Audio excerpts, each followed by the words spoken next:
Surrounded, the devil wanna flee. I got a scope zoomed in on the sniper in the trees. I was surrounded, the devil wanna flee. I got a scope zoomed in on the sniper in the trees.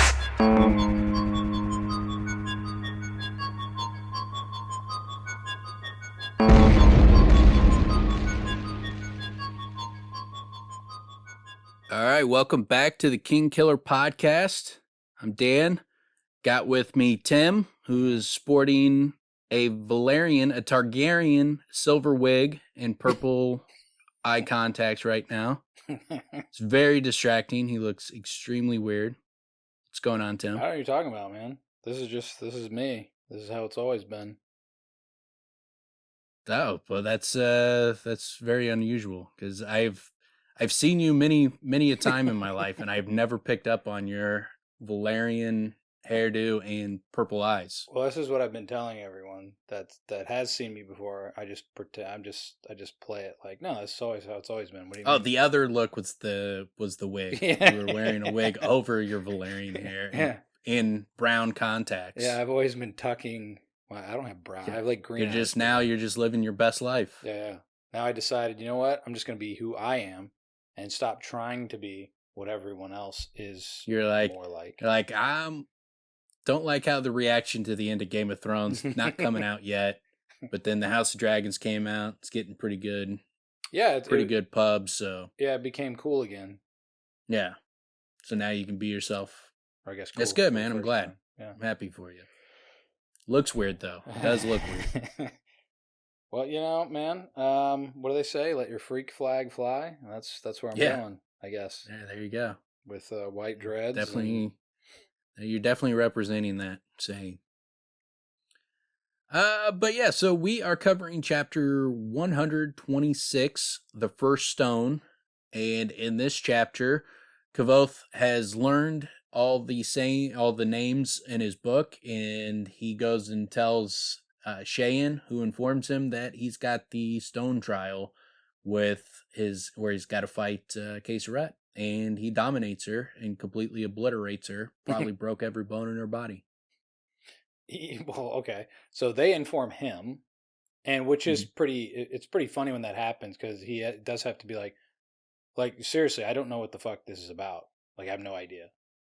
And what's her face? Cheyenne is like, wait, really though? Like, really? It's like, nah, we never talked about it. We were too busy, humping in the bushes or whatever. Yeah. Whatever he had been doing. It's like we had other things on our mind. Yeah. Have you met Bichette? She sleeps with everybody who walks by. That's all she does. Which apparently she doesn't even know. She has no idea how many meals she eats, how many dudes she's sleeping with. Like, this girl's bananas. Yeah. Like, have you hung out with her? Yeah, apparently, yeah. She's really unfocused. She's the definition of letting her freak flag fly. Yeah, yeah. She personifies it. Which, funny enough, I guess in their world, Cheyenne may just be like, well, I don't understand the significance of any of these things. That's how we all are. Yeah. Yeah, I agree. She is more subdued than me. What is your point? No, that did kind of... Cheyenne's like, yeah, she's no Magwin. Get over it.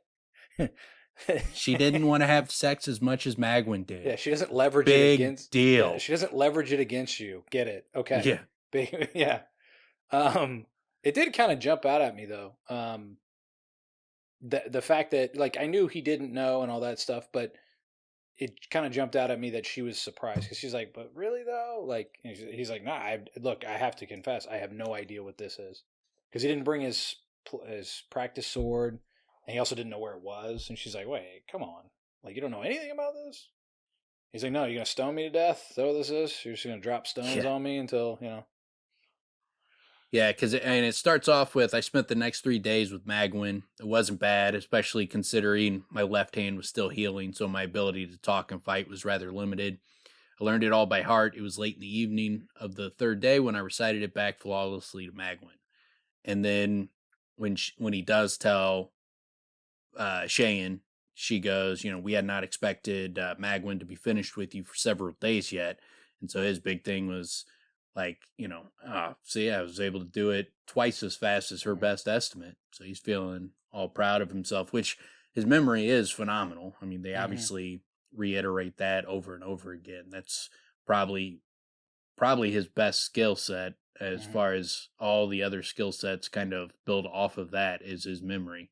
Because it is really good. He confesses that at one point, right? Doesn't he like blatantly say if it, like his memory is the reason why he's so good? Yeah, at he credits else? his memory as his best skill, and it's demonstrated, and it's one of the skills he has not lost. Yeah, like we see him it demonstrated in the end with what's his face, Chronicler, and his cipher.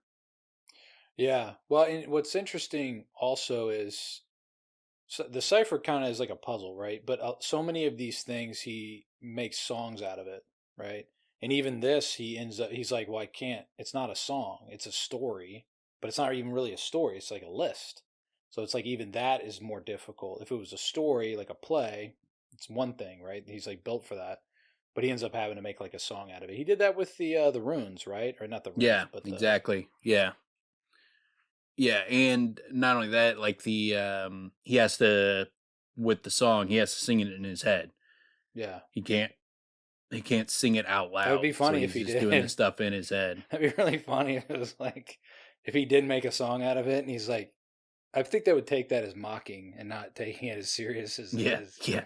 Like he's letting all How the gravity dare you? out. Yeah, exactly. How dare you? Basically, like singing to them is like masturbating in public, and so it'd be like Oh shit! turning their history, their massive lore that they take seriously, and making a porn parody out of it. Satirical porn. Yeah, that's. I think that rubbed them the wrong way. Which is also, well, it's funny because that's like applying it to our world, because it seems like porn for them it'd be like they're just watching a home movie, or like I don't know, like something that wouldn't even be a big deal. It's like you get the House of the Dragon adaptation, and it's like House of the Dragon's cock. It's like, what the fuck is this? You turned a great story into a porn parody? Basically what they would view him doing if he was singing it. But yeah, and then so she goes and sees his left hands, the dressings are gone, so he tells her, he went and had those taken out, and the guy tells him that, that the stiffness in the skin will fade with proper care, so he's going to come back fully healed from it. But then he's like, I looked at Shane expecting to see some gesture of approval or satisfaction. Instead, I saw exasperated irritation. Have I done something wrong? I asked, confused regret, apology. Shane motioned to my hand.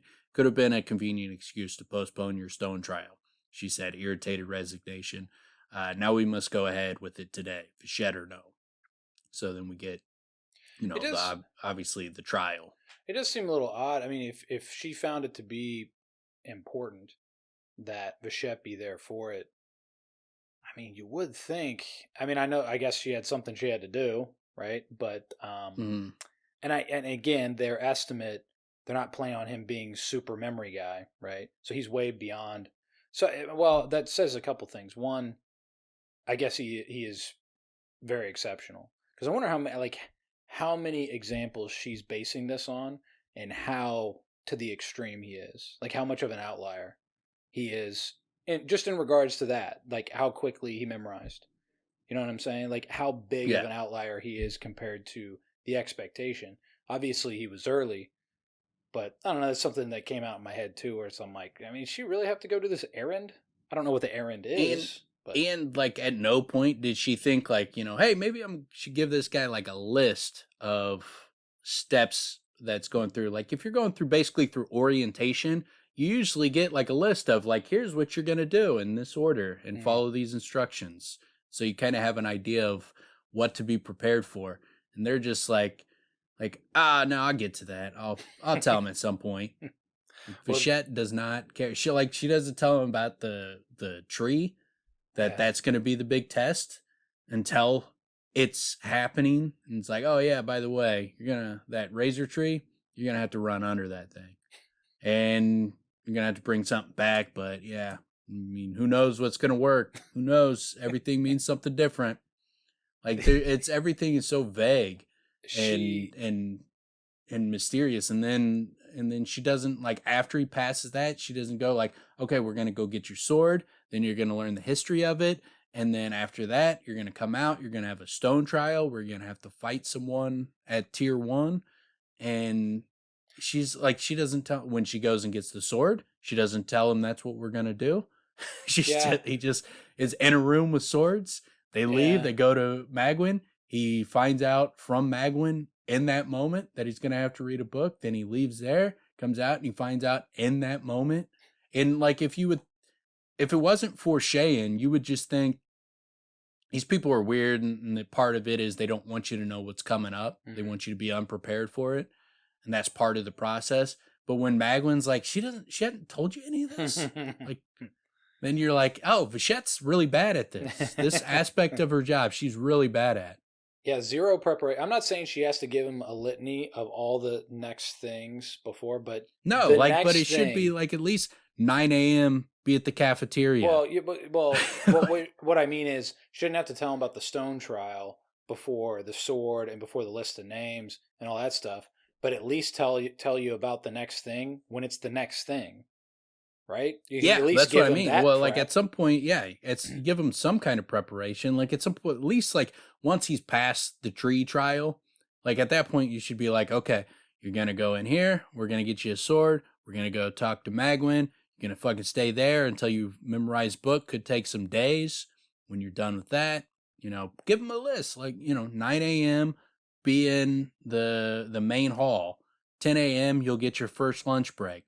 At 11 a.m., you go to a new class. Like, give them the rundown. It's kind of funny the way that you mentioned that, too, because there is like the sleeping mind aspect that they did want, that they do encourage, where it's like, answer but don't think about it. Like, actually don't think about it.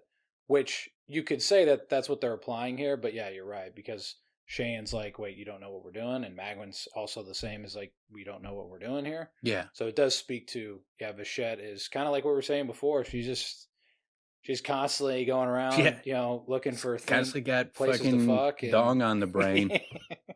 That and fighting, and that's all she's thinking about, apparently. Gotta get that next meal and then knock one out. Get another meal in, get another one knocked out. Don't really brush your teeth or do it, but don't even know you did it, apparently. Yeah. She's a crazy one. And not much. I mean, she does teach him, obviously. He's still way behind, but it sounds like he's just at the beginning stages anyway. Again, compared to others, that's what it seems. But yeah, not given any preparation. Oh, that'd be really frustrating for me. I remember a job where someone told me to go do something. I had to go to someone to do it, and I hand them a piece of paper, and she's like, what is this? I don't, like, you haven't done this. I'm like, yeah, they told me to come to you to get this done. You're supposed to show me. But she was pissed. She reacted like a fucking asshole to me. I'm like, hey man, this is day 2 for me. Yeah. First time I've held this paper in my hand. I'm new here. I don't know what I'm doing. Oh, okay. And then she chilled out. I'm like, man, what the fuck? Like, what is this, man? You don't get to get mad at me. They sent me over here. What the fuck? But it's like those people they get, I need a assessment report next weekend, and then walk off. Like, I have no idea what that means. Well, we'll just see if that gets done, or someone comes back around. I'm not going to do anything. We'll see if he misses it, and the George gives Costanza, me some more pointed instructions. The George Costanza move, where what was it? Wilhelm gave him some big project. He didn't do anything, and he's like, "Congratulations, I got it. It was fantastic." He's like, "I don't know, someone did it, and I'm getting credit." Shit. But that's not going to work here. He's got to show up. Yeah, not only has he got to show up, he's on display in front of everyone. So put your best foot forward, I guess. Good luck. Tells him, go get you a snack and then be back here. And when he gets back, she's like, well, where's your dueling sword? In my room, I said. I didn't know I would need it. Run, fetch it. Then meet me at the Stone Hill, Shane, I said, urgently imploring. I don't know where that is. I don't know anything about the Stone Trial. Surprise. Vachette never told you? Disbelief. Shook my head. Sincere apology. We were focused on other things. Exasperation. It's simple enough. First, you will recite Caesara's Atis, Atas, whatever, for all gathered. Atas is probably right. For all gathered, then you will climb the hill. At the first stone, you will fight one for the fight one from the school who is ranked of the first stone. If you win, you will continue to climb and fight someone of the second stone. Shane looked at me. In your case, it's a formality. Occasionally, a student enters the school with exceptional talent. Bichette was one such as this, as she gained the second stone at her first trial. Blunt honesty, you are not such a one. Your K10 is still poor, and you cannot expect to gain even the first stone. The stone hill is east of the bath. She flicked her hand at me. Hurry. So Kvothe sucks, man. He's not a good fighter. That's a nice payoff for repeat reads. Like, oh yeah, that's right. He wasn't expected to do shit. Like, we kind of knew that. Yeah. You remember that much, but I at least didn't remember how blatantly it comes from Cheyenne, where it's like, yeah, everyone's expecting you to suck real bad. But, we're still, it's your turn. It's your time to get up and do this. The fact that he's able and there's to not much he could say. Like, what was he going to do? It's like, hey, hold on. I'm like 50-50 with like a 11-year-old girl. Like, I win half of those matches. Well, he could do what you said. Oh, good little boy. Pat him on the head. He could do what you said before. All of a sudden, he's like, yeah, you ever see Florian? Huh? Yeah. You haven't been where I've been. You don't know what I've done. Just all of a sudden, right now, he decides to really, get his back all rankled up, start talking. Like calls Carceret's name, and just starts tearing her apart with his mind. Everybody's like, "What the fuck?" Just because he was being doubted. It's like, challenge me. What? Stone one? What? No, I do. I mean, those are great though. Those little again, this is just one of those books. I haven't had a lot of them that repay like this. Like, there are so many books where as I'm reading, I'm like, oh yeah, I know where this is going again, and I get this feeling again, But it's like these little nuggets where you're like, oh yeah, that's right, because he's setting a scene where you're going in with one expectation, you get a payoff that it goes a different way, right? But it's setting that expectation. And then on the reread, it's a completely different experience, and it's still good. It's still a payoff. It's pretty badass, man. To get a payoff in a different way on each time. Again, I know we've said it a million times, but the examples I think are worth mentioning. Yeah, he's a master, and there's not many books that are this enjoyable to reread over and over again. I mean, people get that with like the Lord of the Rings. That I get it a lot with Song of Ice and Fire in this series. Brandon Sanderson, a lot of people love rereading his stuff. I like rereading his stuff. But there's a ton. The vast majority of books I read them once, and then I don't have any desire to go back through them ever again. And they can be good. It's just like the payoff is not going to be great going through the second time. Yeah, a lot of them are like a singular experience. It's kind of encased in one go through. You know what I mean? Because I don't know, a lot of like the I don't know, a lot of things that I've read. I want to reread, and I've reread some of those books, and that's when when I've realized it, where it's like, oh man, that's a certain space and time really makes an impression. Now that's everything though. I mean, but and that's even movies. Like, I mean, The Matrix, I can watch that over and over and over again. Mm-hmm. But Seven, I'm like, yeah, that was a great movie. I'm never watching it again. Yeah. That's I guess that's a good example. Yeah. There are certain. It depends on the subject matter, obviously, and the type of payoff you're getting. If it's like creep out, freak out type stuff, I don't really want to go there more than once. But I mean that is a good example in a way. Also, can you imagine who's the personality that's just watching Seven? Like, I've watched Seven 8,000 times. Like, dude, what is wrong with you? I think you know that when you see them. There's some way they're showing you, man. Like, why? Some way are you that into watching that movie over and over again?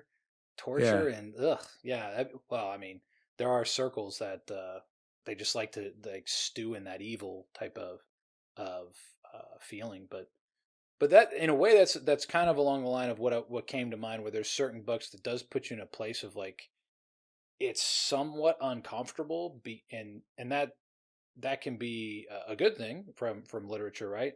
Kind of challenging you, disrupting like your expectations or the normalcy that you typically are living in. That's typically what we want anyway, right? But like the world creation and the type of like exceptional change, like I don't know, metamorphoses or character changes that you get in like Song of Ice and Fire, or like in this series. This is again why what we're saying is why I'm okay with the third book taking a while if it's going to be to this fucking level of accomplishment, right? I think some people, but I think there are a lot of people that they read, boom, boom, got it done. Where's the next one? Hey, what the fuck? Where's the next one? Where's the next one? And then like maybe that's it. Maybe they don't go back through or see the value in it because it's just what's the next book. That one was great. Oh yeah, for sure. There's a lot of that. I mean, like someone like me, my concern is that if he puts the third book out, it sucks. He's going to take away my enjoyment of rereading these books. Yeah, for sure. Absolutely. Well, and dude, and I've said this so many times. In a way, the third book being done, it takes away from these. Absolutely, 100% takes away from these because then we're gonna fucking know, right? Yeah. Then we're gonna know where all this goes, and all that mystery is gone. Yeah. So that's why again for me it's I'm not upset about it. It's the longer it takes. I mean, I don't want to take forever. But whatever, man. It's still great. I still reread these books and pontificate and wonder what can possibly come out of it. Plus, I mean, we've written it a number of times, right? What would be the best ways to go? And he's probably going to fuck it up if he doesn't, follow the ideas that we have. Yeah, for sure. For sure. It'd be funny is if after this episode airs, we get a bunch of angry messages from people who watch Seven religiously. And we find out like half our audience are Seven super fans. Why are you talking shit about me? You think really I'm weird? You're weird, you jerk. It is a good movie. It isn't one I've watched a lot though. I have to do an apology video to all of our Seven fans. That's by the way, that's 2 episodes in a row where Kevin Spacey movies come up. Yeah. Right? Yeah. Isn't he the villain? Really normal guy. He see, that's the thing about Kevin Spacey. I don't understand how he's able to portray a villain, considering like he's just a really good person who's never done anything wrong in his life. Yeah, weren't we talking about how macho he was last episode? Super macho man, yeah. I think they based the character Macho Man after him. On Kevin Spacey. Yeah. Wait, how? How are they able to do that? He hasn't been around. Yeah, that he's always doing that in public, like he's walking around, just flexing. Like, oh yeah. How great would that have been if you ran into him like, oh, Kevin Spacey, and he busted that, busted that on you, snap like, into a Slim Jim. He's always like, that's where they took that from. He was just snapping Slim Jims all the time. Dude, you know how fucking that would be a classic thing for a celebrity to do. Because if you just ran into him, like, what a story to have. Like, you saw, pick anyone. I saw Will Smith, and he goes, like, I'm telling you, he's exactly like Macho Man Randy Savage in person. They're like, what, Jay-Z? Yeah, he's exactly like him. Yeah. He just busted right into it, man. It was literally weird. Like pulled out a Slim Jim and was like, snap into a Slim Jim. Then he spiked it off my face. It was the weirdest experience I've ever had. I wasn't even angry because it was so funny. Yeah. He was just that excited about that Slim Jim. It was like a celebration. But all right, and then so he goes and he sees like there was a crowd gathered at the foot of the stone hill by the time he'd arrived, more than 100 people. At each corner there was a wide flat space, which I'm surprised there was only 100 people. It seemed like, I don't remember if they announced the crowd size for the previous event, but it seemed like there was more than 100 people. Maybe I'm misremembering how many people were there, or they don't mention it. But in my head, there's a bigger audience for that than 100 people. It did seem it gives me the feeling like this is just their village, while that was surrounding villages, people like wearing other colors and stuff like that. Yeah, like well, at least the masters showed up for that, Yeah. and like other masters. I don't know if From like other schools. there was, yeah, I don't know if like the rank and file of the other schools showed up, but I kind of picture it as a bigger crowd. Well, And and then, he did also emphasize that in quite a way, and he mentioned different age ranges, and stuff like that. I think a big part of that, there's a lot more going on with that. It's a really You would think interesting more test. people would show up to the fight than the tree, but obviously they're a culture where fighting is more mundane, I guess, than it's just what they do, whereas there's more reverence put behind Yeah, that's a good way to put joining it. the school and passing that test. Well, it's reverence, and it's a performance that's very unique, right? Because the choices the person makes and how they do what they do, it's pretty cool to think about, like, what all the possibilities of what can come out of that, and everything that everybody knows about him. Just like he always loves, and again, he's the one telling the story, but he's a very unique character, right? So the way he came to them and everything else about him, red hair and all that shit. Everything else about him makes him quite unique as well. So I think that in itself, and word has traveled about like his answers and the way he's talked to Shane and stuff like that, things he said about like his sleeping mind stuff, right? Like how it sounds like he's kind of exceptional in that, right? Which is what kind of bought him all this time here. So it seems like a lot of that would also create a want for other people to know, like, so what is this guy gonna do? Although I guess if they knew he was a wizard, yeah, that would definitely up the ante. That would change things much more. But then they saw wizardry, man, at the tree. Except they don't know that. They don't know that's what they saw. I mean, maybe they do, but that's not. I don't get that impression that they're aware of how exceptional what he did was. Like, in the not many people on the planet would be able to do that. Well, I might have House of Dragon on the brain, but also I just thinking culturally, the history of our world, people would be like, God chose this dude. They see something like that. This thing never acts like that.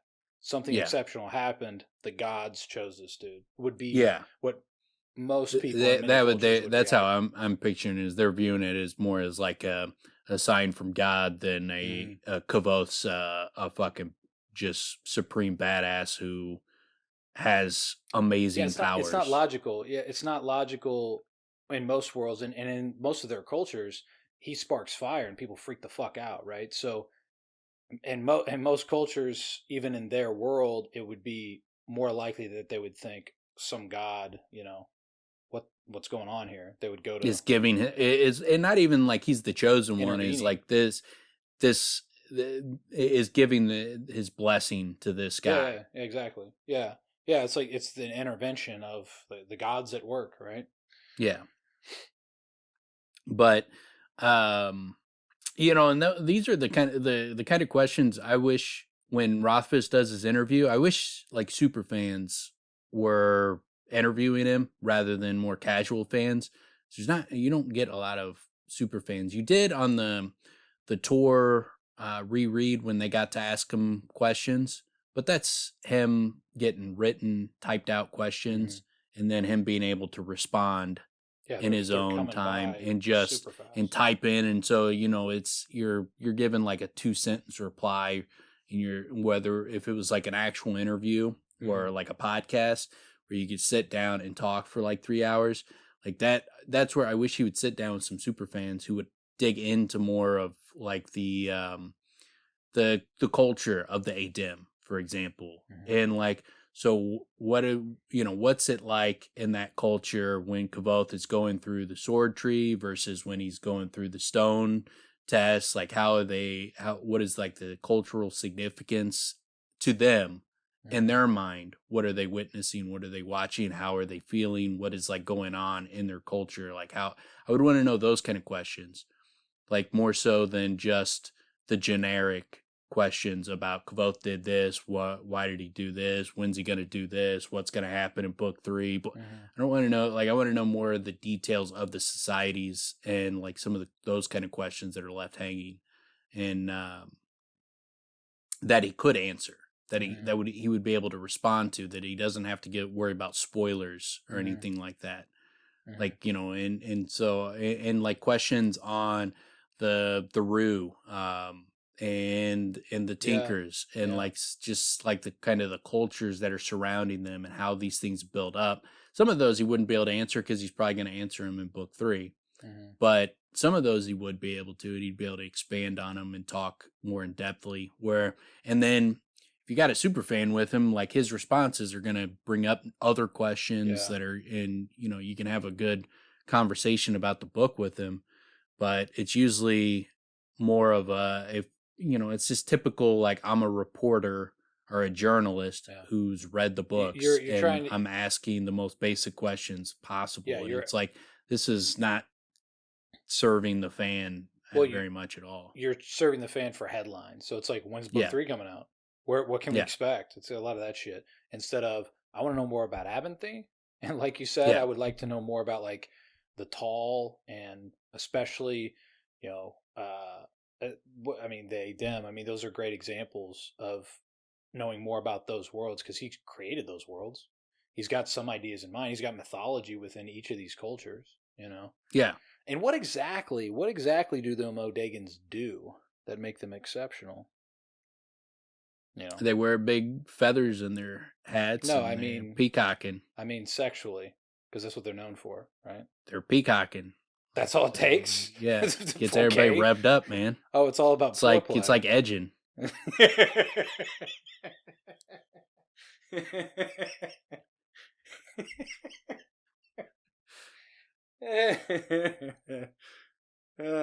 Okay. They got those motors freaking revved up by the time everything starts. So yeah, it's funny.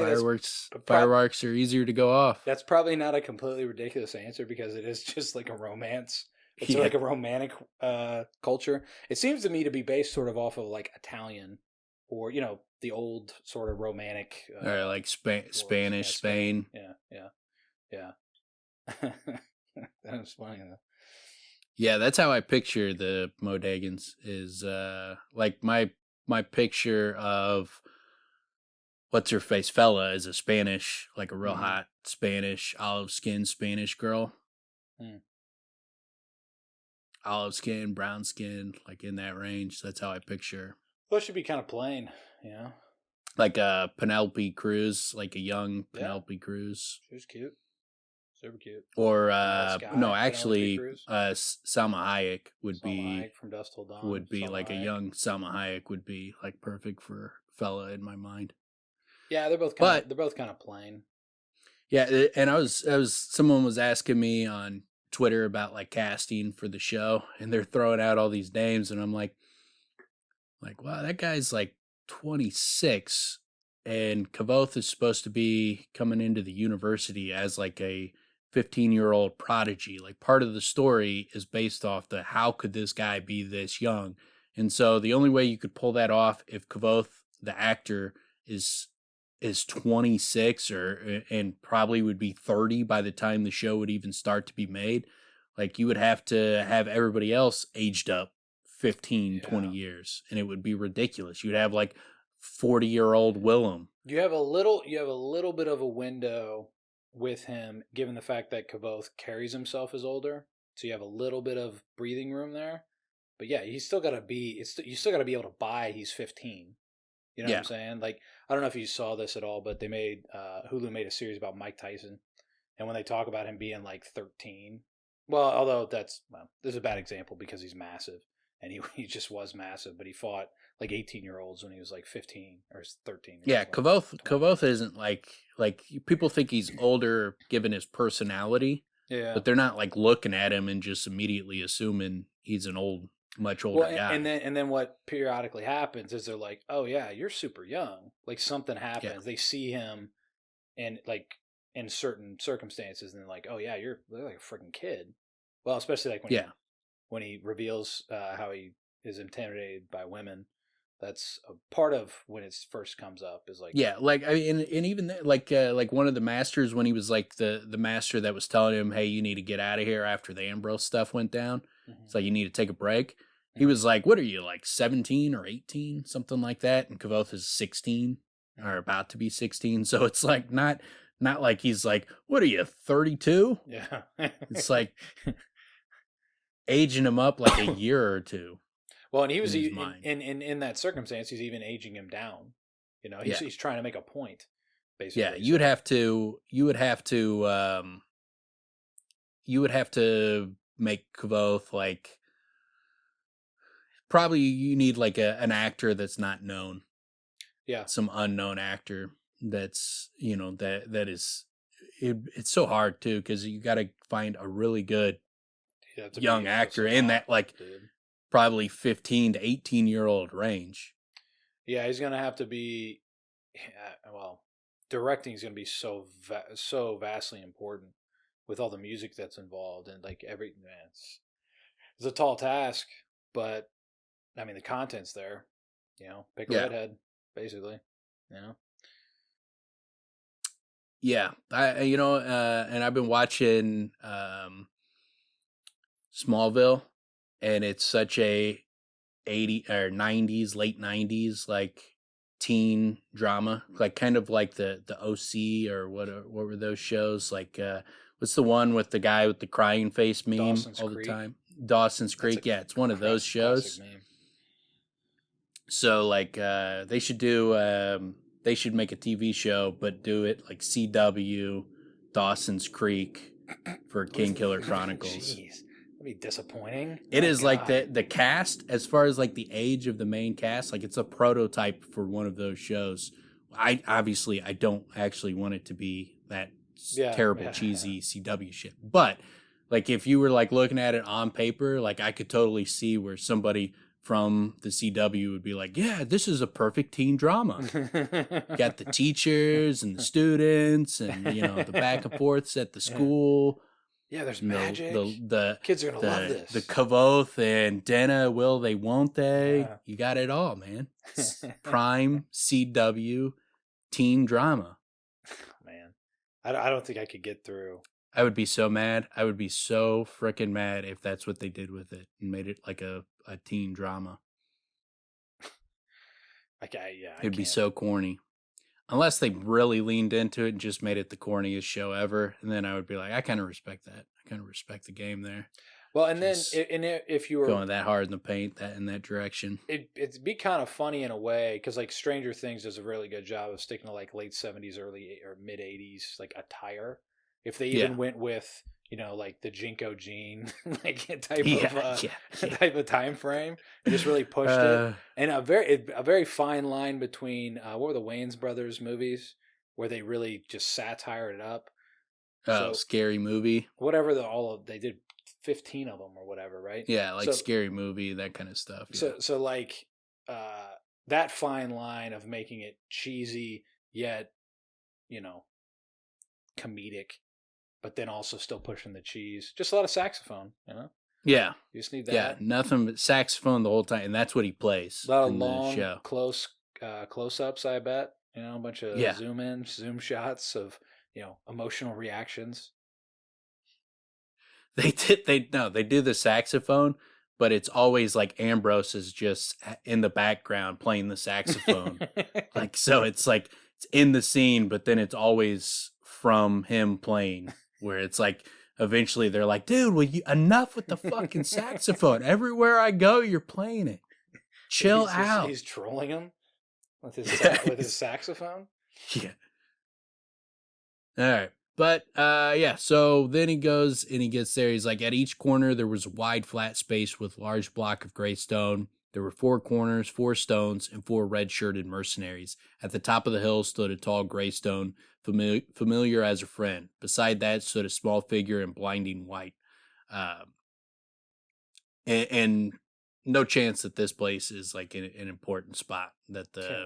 I don't think that there's anything to note that their big test ground is by a tall gray stone. Well, it's like the focal point, right? Mm. So, and again, he's successful, right? He finds success. I mean, he's successful a lot. There's the argument of Mary Sue, right? But he finds success around, or very important pivotal moments happen around these gravestones. And this, I mean, I don't know. Maybe this isn't a sea change moment, but it's pretty huge. I don't think it's a coincidence that gravestones are portals, and that people can dip in and out of gravestones to get from point A to point B. It's clearly what's happened, because there's gravestones in places that are not reached by roads. So there's got to be some way someone put them there, and you can get there to begin with. So, it's clearly that people are able to dip in and out of these things through, like, as a portal. That's how it gets into the Fae. So it is a portal. We know it. So the fact that they set up camp in this remote place right next to a gravestone, and then they made, it's an important aspect of this area. It's a central piece of the area. I think that's likely, how they got to this place. They probably traveled through portals and got there and came here and was like, this is our spot. They were like, let's have a trial. Yeah, and also, it could been that, that they chose that spot, but it's also it's away from everybody else, but they also can go through these things to get to other places. So they would have access to the other parts of the world through the gravestones. So they could still, go in and go, because otherwise, if you put yourself in a remote spot where there's nothing and you're selling yourself as a mercenary, that's kind of a pain in the ass. Yeah. Yeah, that's an important point, especially with their wares, what they. Yeah, I don't know if they still have access to it and they're still using it. It doesn't appear so, given how Kvothe was traveling with Tempe and how Carceret and them were traveling. But it could be. They could be using them still, or it could have just been, that's part of their history that they used to have. Like, similar to how I think that the Rue used to know the significance of gravestones. I think that the Adem probably used to know the significance of them and utilize gravestones. That would be my guess, at least. But yeah, and then he's like, as I came closer, I caught a smell drifting on the breeze, toasted chestnuts. Only then did I relax. This was a pageantry of a sort. While Stone Trial had an intimidating sound to it, I doubted very much I was going to be brutalized in front of a milling audience with while someone sold roasted nuts, which is kind of a funny image. Yeah, it's like they're just sending them out there to get annihilated while they're just like munching on snacks. Yeah, it's a cool little scene setting thing too, because it does set that. It does help you see it a little bit clearer what's really happening there. And yeah, you could imagine how that would be relaxing a little bit. That doesn't last long though. No, but yeah, and then Tippy comes up to him. And I like, he immediately, first time he's seeing him coming up, I'm like, yo, you're in extreme danger in this situation. So, hey, buddy, how's it going? But yeah, he's like, he's putting on a show. He's making it for anybody who's watching it who can't hear what he's saying. They're interpreting what's going on as like a friends reuniting, whereas Tempe's using it to warn him that Carceret is the one he's going to have to fight, which seems ridiculous. Why would they choose Carceret? Yeah, for real. And not only that, like it's just, that's kind of a weird one, but regardless, she's pissed. It helps for the story, but yeah, I mean, if we're looking at it from a logical perspective of who Cheyenne or however they have their selection that they choose, it would be like she bribed the whole thing. She bribed the fucking lottery, like the New York Knicks getting the first pick to get Ewing. It's fucking ridiculous. Yeah. Like, how would this come about? Like, you're just trying to create problems. You're trying to get this dude's hands fucking mangled. Like, that's what you're going for. Yeah, you would think like Shane would have some kind of authority to where she could have been like, no. Carceret's not going to be the one that's fighting him. She's obviously the worst possible choice to have someone fight him. Although, there's probably a lot of people like Carceret. We obviously only get Carceret, but there's probably a lot of people that hate Kvothe that would like to mess him up. So there might not be a ton of good choices. It seems like she's enemy number one, though. Man. Yeah, I agree. It's definitely from our perspective, she's his biggest detractor. and seems Kvothe is pretty, and the fact that he has her sword, like someone should have been like, all right, this is just, we're just raving red in front of the bull here. What are we doing to this kid? I mean, again, it does up the ante for the scene when we read it. We're like, whoa, really? And then, Yeah. wait, what? Yeah. Okay. Yeah. Cause it's, but yeah, because it is such a crazy choice that, yeah, it does amp the stakes up big time. But yeah, because he tells him you can't win this fight. And I love Kavoth's like, don't worry. Shane thinks the same, but I might surprise you. It's like, I got a few tricks. It's like, dude, you are 50-50 with a little girl. You are not going to surprise anybody. But he does, though. He's smart. Yeah, well, yeah, not really. And lucky as He would have got annihilated. Yeah. You know, just standing toe to toe. He got a surprise shot in because she didn't take him as seriously enough. But that was it. And well, and he his training actually helped because he trained with somebody that does some unorthodox shit.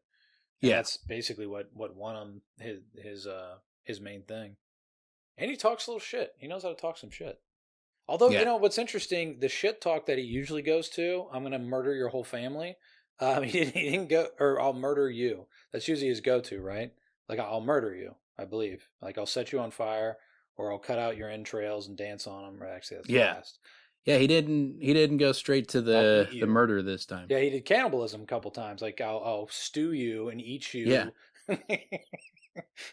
He didn't go to that. He had a little decorum this The time side around. of some nice fava beans. Is that another Okay, movie? Hannibal. Is that another? So every week you watch Seven and Yeah. Yeah. Silence of the Lambs. Yeah. One after the other. I just have those two on repeat. Just looping. I just put them on one. I just put them on one DVD, and it's just one after another. They just play back to back. Yeah, I've Just got that on repeat. 2 TVs. I have like 4 TVs in the house. 2 of them are playing Seven and Silence of the Lambs constantly. When people come over, it's lights out, strobe lights, Seven, and Silence of the Lamb playing on the TVs with scream metal music blaring. Nice. And that's how everybody comes in It's so relaxing. for a nice little dinner. I have a feeling your cortisol levels are through the fucking roof. It'd be funny little Pounding. prank to play on someone is have like someone over for like a dinner, like your wife has like some friends and they come over and that's what you have going on. Don't acknowledge it at all. They come in, they're like, what the hell is this? Like, oh yeah, we're huge fans of Seven. It's like, and this is my favorite band. We just kind of just setting the mood for the evening. Would you like some red wine? Like give them like 5 minutes before, like, I'm just messing with you, man. This would be weird as shit.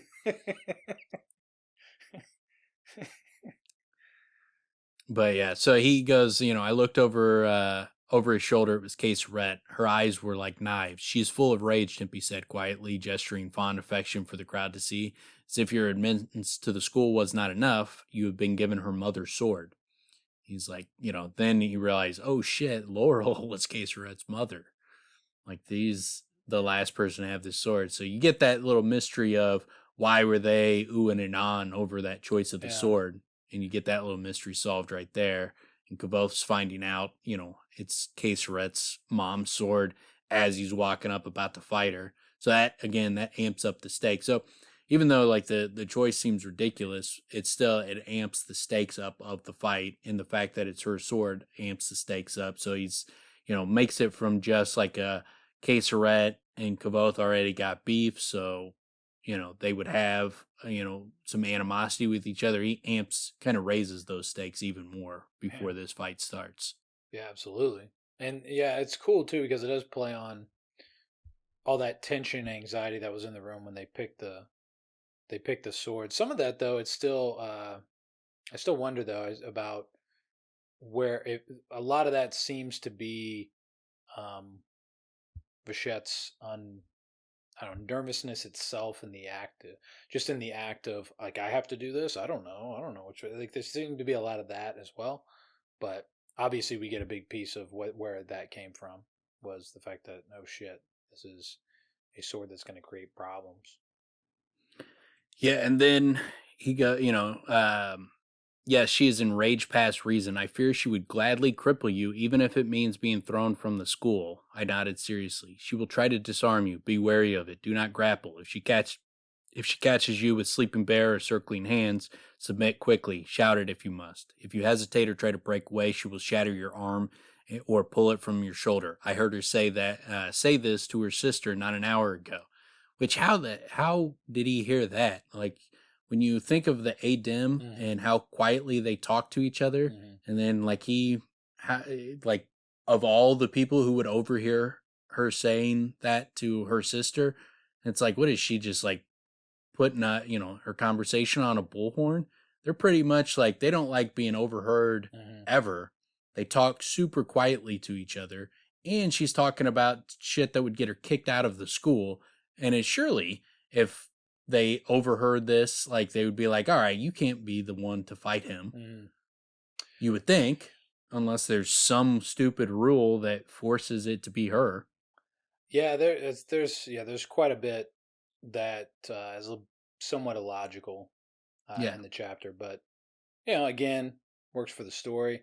That you brought up a point there that it doesn't make a hell of a lot of sense that he would overhear it, but that's what he said. So But yeah, he's just he's trying to amp the stakes up. There's a little bit of suspension of disbelief that is required for it to make sense. But there's definitely that. Still, I love this chapter. Not saying I don't love the chapter, but there is definitely he's stretching the realms of possibility as far as making it believable. What I do kind of like envisioning that she's kind of going around talking shit. So I'm gonna fuck this dude up. Like, that's how pissed off she is that she's letting it all be out there, and then it doesn't really go as nearly her way as she would have had it as she would have liked it to go. No, she thought she was going to dominate him. Yeah, it's very satisfying to get that, because I mean, you just build this dislike towards her. You can't help it, Yeah, and then so Magwin comes up, tells him it's time. He gets real nervous. He thinks she's talking about, some sweet lovemaking again, but it's time to recite the history of the sword. So he goes through and knocks it out of the park. He said it took the better part of an hour before I was done, the audience of Adim listening with an almost eerie quiet. When I finished, Magwin offered her hand, helping me down from the stone as if I were a lady descending from a carriage. Then she gestured up the hill. Like, first off, that would be unbelievably boring. I would be falling asleep. It would be like, put me back in school with a teacher that just drones on and on and on, wherein you're like trying not to fall asleep. What a badass story. Like, it's not your sword. You have no reason to listen. Like, you have no reason to want, like, you're not going to memorize this, right? No. It's not your sword, but it's a big thing in their world. So you get through it. Right. But for them, it's like they got, it's so like religiously significant in their culture that they're super into it. Or maybe it was eerie quiet because they did all nod off. They're all like, yeah, hey, wake me up when the fight starts. Well, I think that might answer your question of why there's only like 100 compared to the other audience. Yeah, they're like, dude, I'm not going to that. Have you ever sat through and listened to a reading? It's the worst thing ever. It takes over an hour. That's probably the whole thing where it's like, hey, you want to go see that fight? Yeah, I don't want to listen to the reading, and they won't let us do one or the other. So I'm gonna show up fashionably late. Well, I like thinking like that's like late. It's like Dodgers fans at Dodgers game. They show up in the 7th inning. Yeah, it's like stadium's empty until the 7th inning. I like thinking though that is why it's like nobody shows up because they don't want to listen to this freaking thing. But you have to if you're in the club. Got to show up. It's one thing. Yeah, we did it for you, Dave. You got to get up here. But yeah, then so he has to start his fight, and he's like, I wiped the sweat from my hand and gripped the wooden hilt of my dueling sword as I started up the path. Carceret's reds were strapped tightly across her long arms and broad shoulders. It's like I came closer, I saw she had the fading remains of a black eye. Penta beat that ass. Yeah, that was cool. And that was a cool little inclusion. Yeah. And then once she saw I was watching, Carceret tossed her wooden sword away in a slow, deliberate motion. She gestured disdain broadly enough so they could see it in the halfpenny seats at the back of the crowd. I'm with Tempe here. I'm not giving up my sword. I'm keeping that, and I'm going to try to smack her in the frickin' face with it and knock her out. I mean, I don't know. I also understand Kvothe doing what he does because it's like, oh, this isn't a sword fight. I guess I don't need the sword then. But If I'm fighting someone who is much more skilled than me, well, then also with and the malevolence, they are sitting there, they've been talking shit for months. They've just been in my face, fucking barking at me and talking shit. If they give me an advantage, that person, I'm going to take that advantage.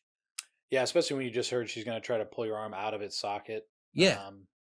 Yeah, I'll take the sword. But yeah, this person gets there's no fair fight. I'll kick dust in your face. I'll spit in your eyes. Anything it takes to win, I'm doing. I will fight as dirty as I possibly have to win against a person that hates me this much. I'm picturing you just going with the wielding both arms as fast as you can, one over the other. Yeah, probably going to avoid like things that are going to get me annihilated immediately. She just steps aside and uppercuts me, like underneath. My head's like bowed down, looking down, and she just pops me right straight in the mouth with an uppercut.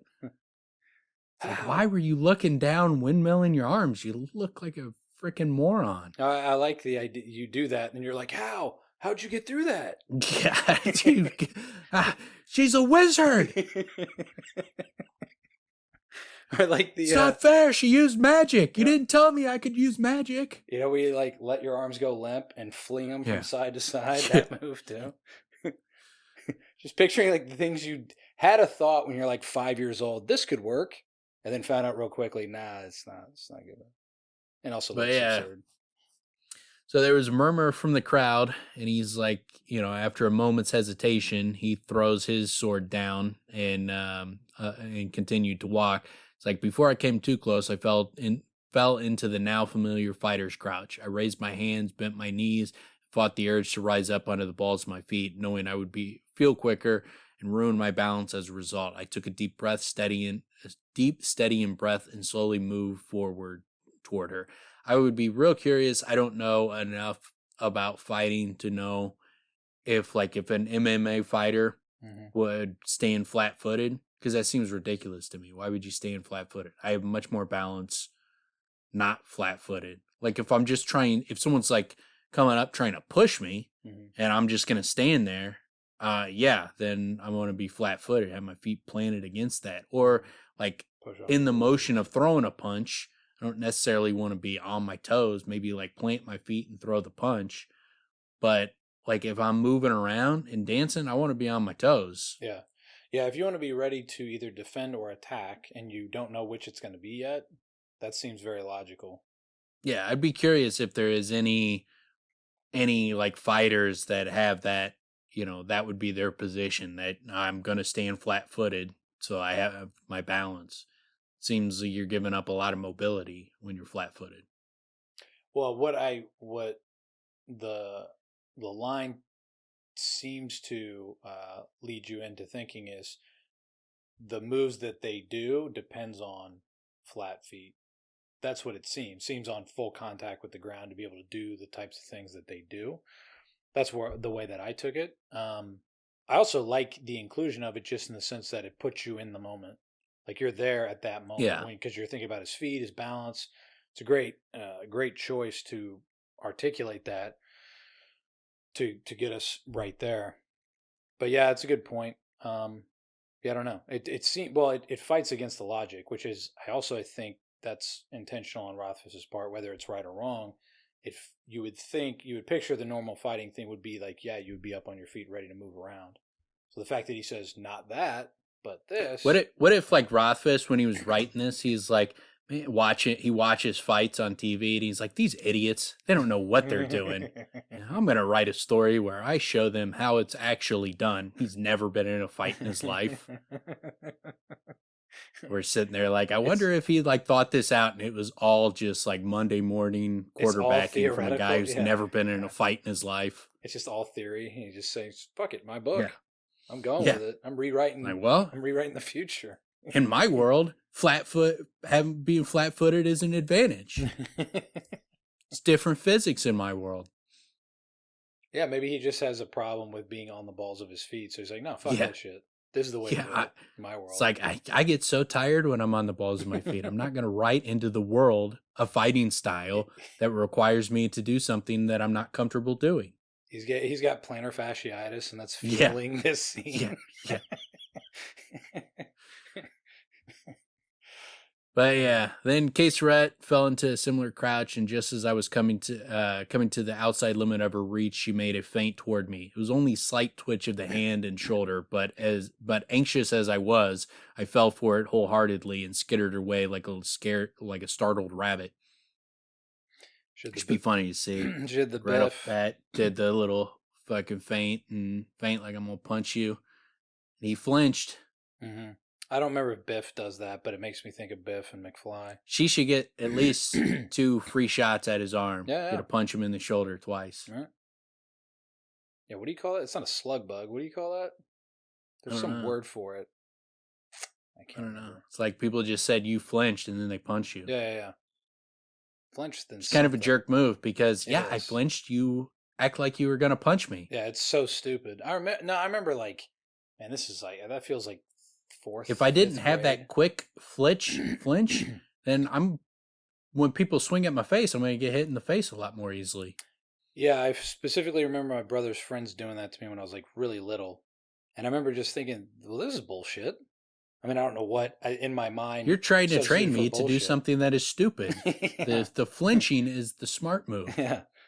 I'm supposed to fight my own human instinct to get punched in the face. Yeah. Oh, that makes sense. No, just stand there and take it. If someone goes and throws a punch, you just stand there. Like, no, that's stupid. Stupid. Flinching is the right move. You brace your face is what you're supposed to do. You're supposed to brace your face. You flex the muscles and you're better. You're better off. The Carceret, like that fucking jackass bully, she like lowers her hands, stood up straight, abandoning her fighting crowd's amusement. She gestured broadly, invitation. Then she beckoned with both hands. I heard a few pieces of laughter drift up from the crowd below.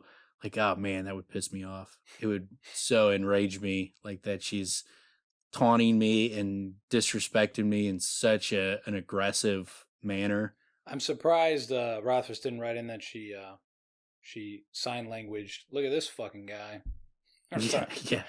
Whatever the equivalent would be. I got him. Get a lot of this, dude. Oh, a little scaredy cat.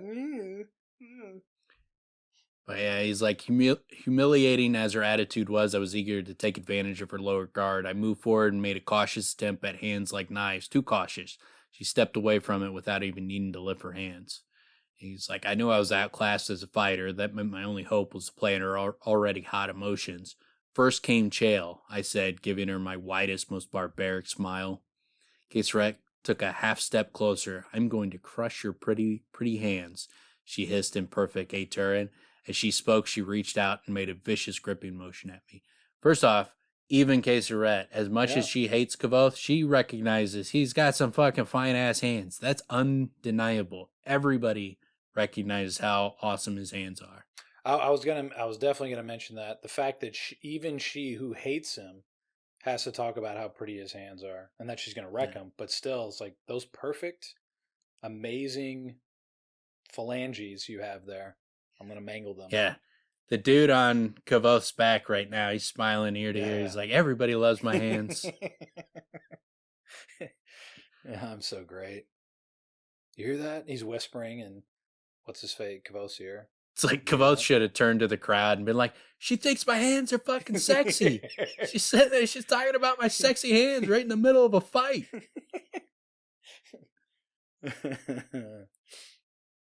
But yeah, and then he goes, she was trying to scare me, make me recoil and lose my balance. And honestly, the raw venom in her voice made me want to do just that. But I was ready. I resisted my reflex to pull back. In doing so, I froze for a moment, neither retreating nor advancing. Of course, this is what Carceret was truly waiting for. A half moment's hesitation as I fought the urge to flee. She closed on me in a single easy step and caught my wrist, her hand tight as a band of iron. And then he's like, without thinking, I used Celine's curious two-handed version of Break Lion. Perfect for a small girl struggling against a grown man or a hopelessly outclassed musician trying to escape an A-dim mercenary. Which is a hilarious way to describe that. Yeah. Because like brings it home on like, yeah, this is a dude. He's just a musician who's had like a month's training against a seasoned vet. Who's pissed, who's super Yeah. pissed and wants to disable you. Yeah. Wants to break those perfect hands. Yeah, it's so one-sided. It's absurd. But he's in this position, man. He finds himself in these positions, which is, it's funny because so many times he does it himself because of like his arrogance or, whatever you want to. Well, he gets himself into trouble with Ambrose because he just can't hold back, even though a lot of times it's exactly what you want him to do. In this case, he didn't create this situation. They put her against him, and then Rothfuss ratcheted it up. Obviously, Rothfuss did all this. What am I talking about? But I love this little description too, when he's like, I regained control of my hand, and the unorthodox movement startled Carceret ever so slightly. I took advantage of it and struck out quickly with sewing barley, snapping my knuckles hard against the meat of her inner biceps. Wasn't a hard punch. I was too close for that, but if I managed to hit the nerve properly, the blow would numb her hand. This wouldn't just make her weak on her left side, but it would make all the two-handed motions of the K-Tan more difficult, a significant advantage. Love the way he writes that. Just the fight analysis in the middle of the fight. Mm-hmm.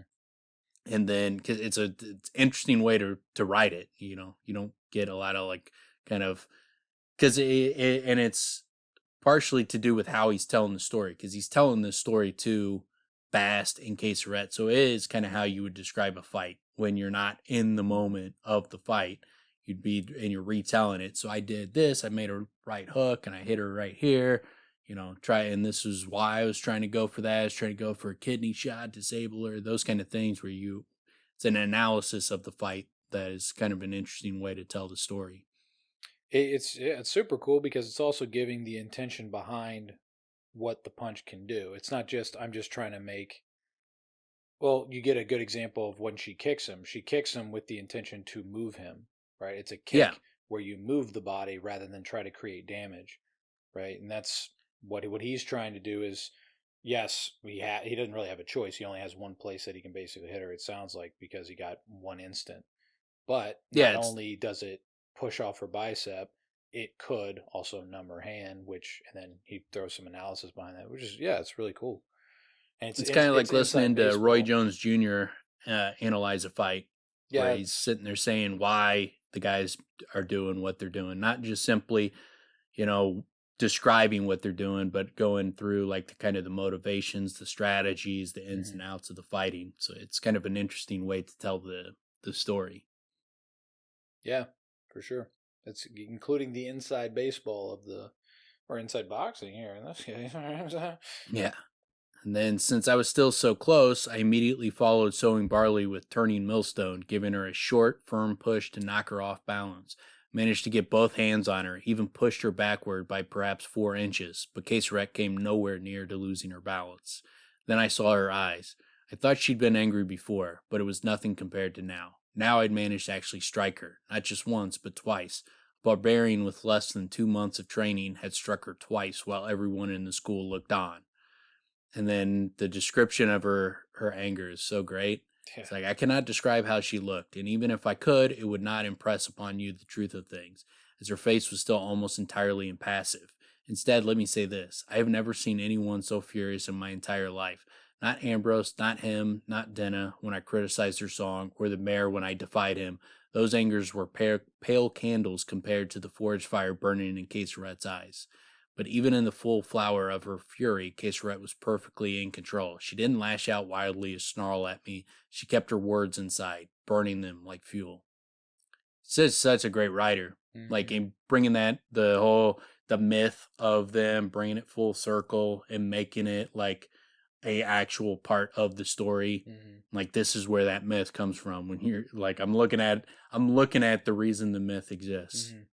Yeah, and I'm picturing someone's eyes and what anger looks like Every time Yeah. I read this or listen to it, that's what I'm picturing. I'm picturing every time I've seen someone get super fucking angry, or when I Yeah. have, and what that must look like, and trying to like Yeah. picture that out. And then it's such a great way to write it because it's like, but even that ain't it, bro. What you Yeah. think might be it, that ain't it either, Yeah. which is really intense. Because, I mean, Mellowin comes to mind, I'm trying to think even in the books, because I'm thinking also, like, Kvothe's pissed off quite a few people, right? Yeah. But, yeah, he really took it to Carceret here. So he got that. That was his little victory, man. But yeah, and then he does the smart move and takes a dive. It's like, Yeah. realizes he can't win this fight, and now she's ready to straight up murder him. And so he's like, but my hands move automatically, trained by hundreds of hours of practice to take advantage of her nearness. Stepped forward and tried to grab hold of her for a thunder upward. Her hand snapped out, brushing the attack away. Then she lashed out with Bargeman at the dock. I don't think she expected it to connect. A more competent opponent would have avoided or blocked it, but I had let myself get slightly wrong-footed, so I was off balance. So I was slow, so her foot caught me in the stomach and pushed. Bargeman at the docks isn't a quick kick meant to break bones. It is a kick that shoves the opponent off balance. As I was already off balance, it pushed me right off my feet. I landed jarringly on my back, then rolled to a stop in a messy tangle of limbs. Now, some might say that I had taken a bad fall and I was obviously too stupefied to find my feet and continue the fight. Others might say that while it was messy, the fall wasn't quite as hard as all that, and I'd certainly found my feet after worse. Personally, I think the line between being stupefied and being wise is sometimes very thin. How thin, I suppose, I will leave you to decide. Sounds like you took a dive. Now, he just got stomped. Got fucking stomped by a superior athlete. He took a dive and he's trying to make it sound not quite as bad. It's like, oh, I didn't quit, but I quit. He took a dive, but he wants to make sure that people knew he took a dive. He's like, I didn't just get she didn't just kick me and knock me down and I was in pain rolling on the ground and she just beat me so bad. He's like, no, I took a dive. It's like, she didn't get me for real. It didn't hurt. Let's go again. I could have kept going if I wanted to. Yeah, but no. Yeah, it was a smart move. It was the smart move to go. You're hopelessly outmatched with an opponent that is ready to break bones. If you get a chance to tap out of that fight, tap out. Yeah, he needs a whole bunch of people between them where he can then be like, I'll kill you, let's do it again, and then they won't let it happen and he can get out of there. Because other than that, he's gonna get fucking murdered or mangled. Remember that first fight Tyson had after he came out of prison, and he fought that white dude with the black hair. Like, I think he even had a mullet. I can picture what the guy looked like. He got knocked out immediately. Just got punched in the face and immediately went down. And everybody was like, dude, he just took a dive. He was just like, all right, that's it. That was my payday. But it didn't look like he just got knocked out. It looked like he got hit and was like, all right, that's enough of that. And it's like, there's nothing good's going to come out of me getting up. So I'm not getting up. Yeah, absolutely. But it didn't look like it looked like he could have got up. But whether after he got hit in the face, he was probably just like, yeah, I'll just take my money, go home without having to go to the hospital. I was quite young when Tyson was really, really blowing up, but he was scary. He was the scariest dude in the world. I mean, he was terrifying. That specific guy, he also capitalized on the idea that he took a dive by doing Pizza Hut commercials where he would have the pizza hit him in the jaw and he falls over. He turns the pizza and hits himself in the side of the face with the pizza, and it was it might have been stuffed crust pizza. It's got so much cheese it'll knock you out.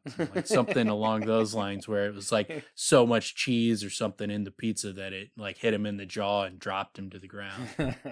It's hey, he's not only not ashamed that he refused to get up when he almost surely could have, but he's monetizing that now. It's I kind of respect it. Yeah, I kind of like that. Yeah, why not? It's dude, I'm not getting another shot at this. It's like, when am I going to get the chance to face someone as good as Tyson again? He just needed a tune-up. What other super talented heavyweight fighter is going to need a tune-up because they just got out of prison after 3 years? Yeah, It's I like, mean, this is the top for me. and Tyson was payday, man. I mean, back Yeah, then for it sure. was getting more interesting, after all that, because it's like, what's he gonna be like? Yeah. Yeah, there's no way that guy was ever going to make more money than he did for that fight. So yeah, capitalize on it if you can. But I think, what do we got for the next one? Oh, we have, the next one is going to be Man Mothers.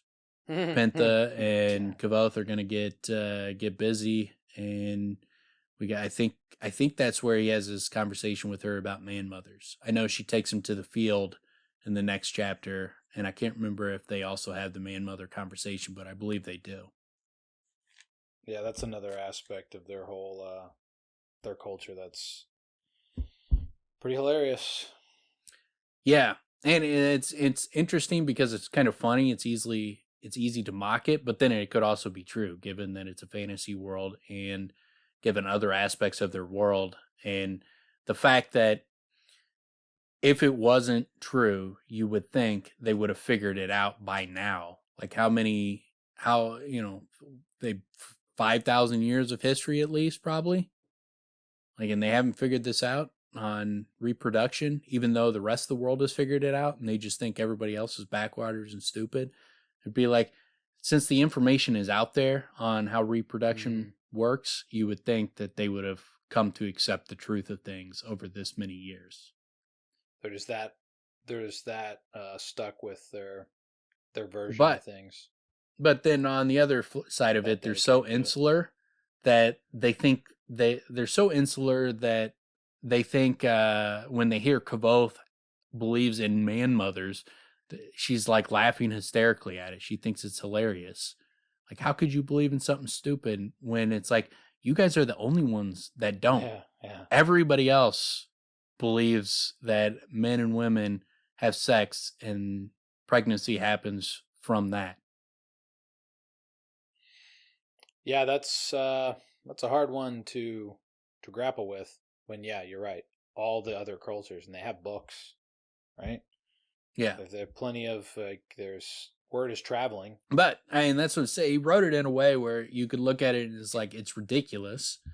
And, but you could understand it because of how insular they are, that they still would, hold beliefs that are, the rest of the world has already figured out that they're wrong. But they're so insular that they're not being challenged on it enough to accept that they're wrong. And the arguments haven't been presented in well enough to convince them. So you could see where they would just be holding on to these beliefs. But then you could go the other way and go, like, what if they're right? Maybe it doesn't work the same for them. That would definitely say there's something going on in their world. Their neck of the woods there's something very different going on. And that would make them damn near a different race of people. Right? Yeah. I mean, not race, they're like a different species. Yeah. Which, if they are different, it would start to line up some of the other aspects of them. Yeah, that would explain some of the other things, like basically women being stronger than men. Yeah. That would explain that, or helps explain that. Sex drive, anything there? But even there, I mean, you can still explain those kind of things, like through, like, you could say the women have better access to the sleeping mind, basically, and so it's that sleeping mind is what is helping them be better fighters. I guess that also makes sex more of a sport as well, right? Yeah, well, that would the fact that they don't believe in Man Mothers helps significantly explain how flippant they are with sex, because to them there is virtually no consequence for sex. There's no pregnancies and there's no STDs.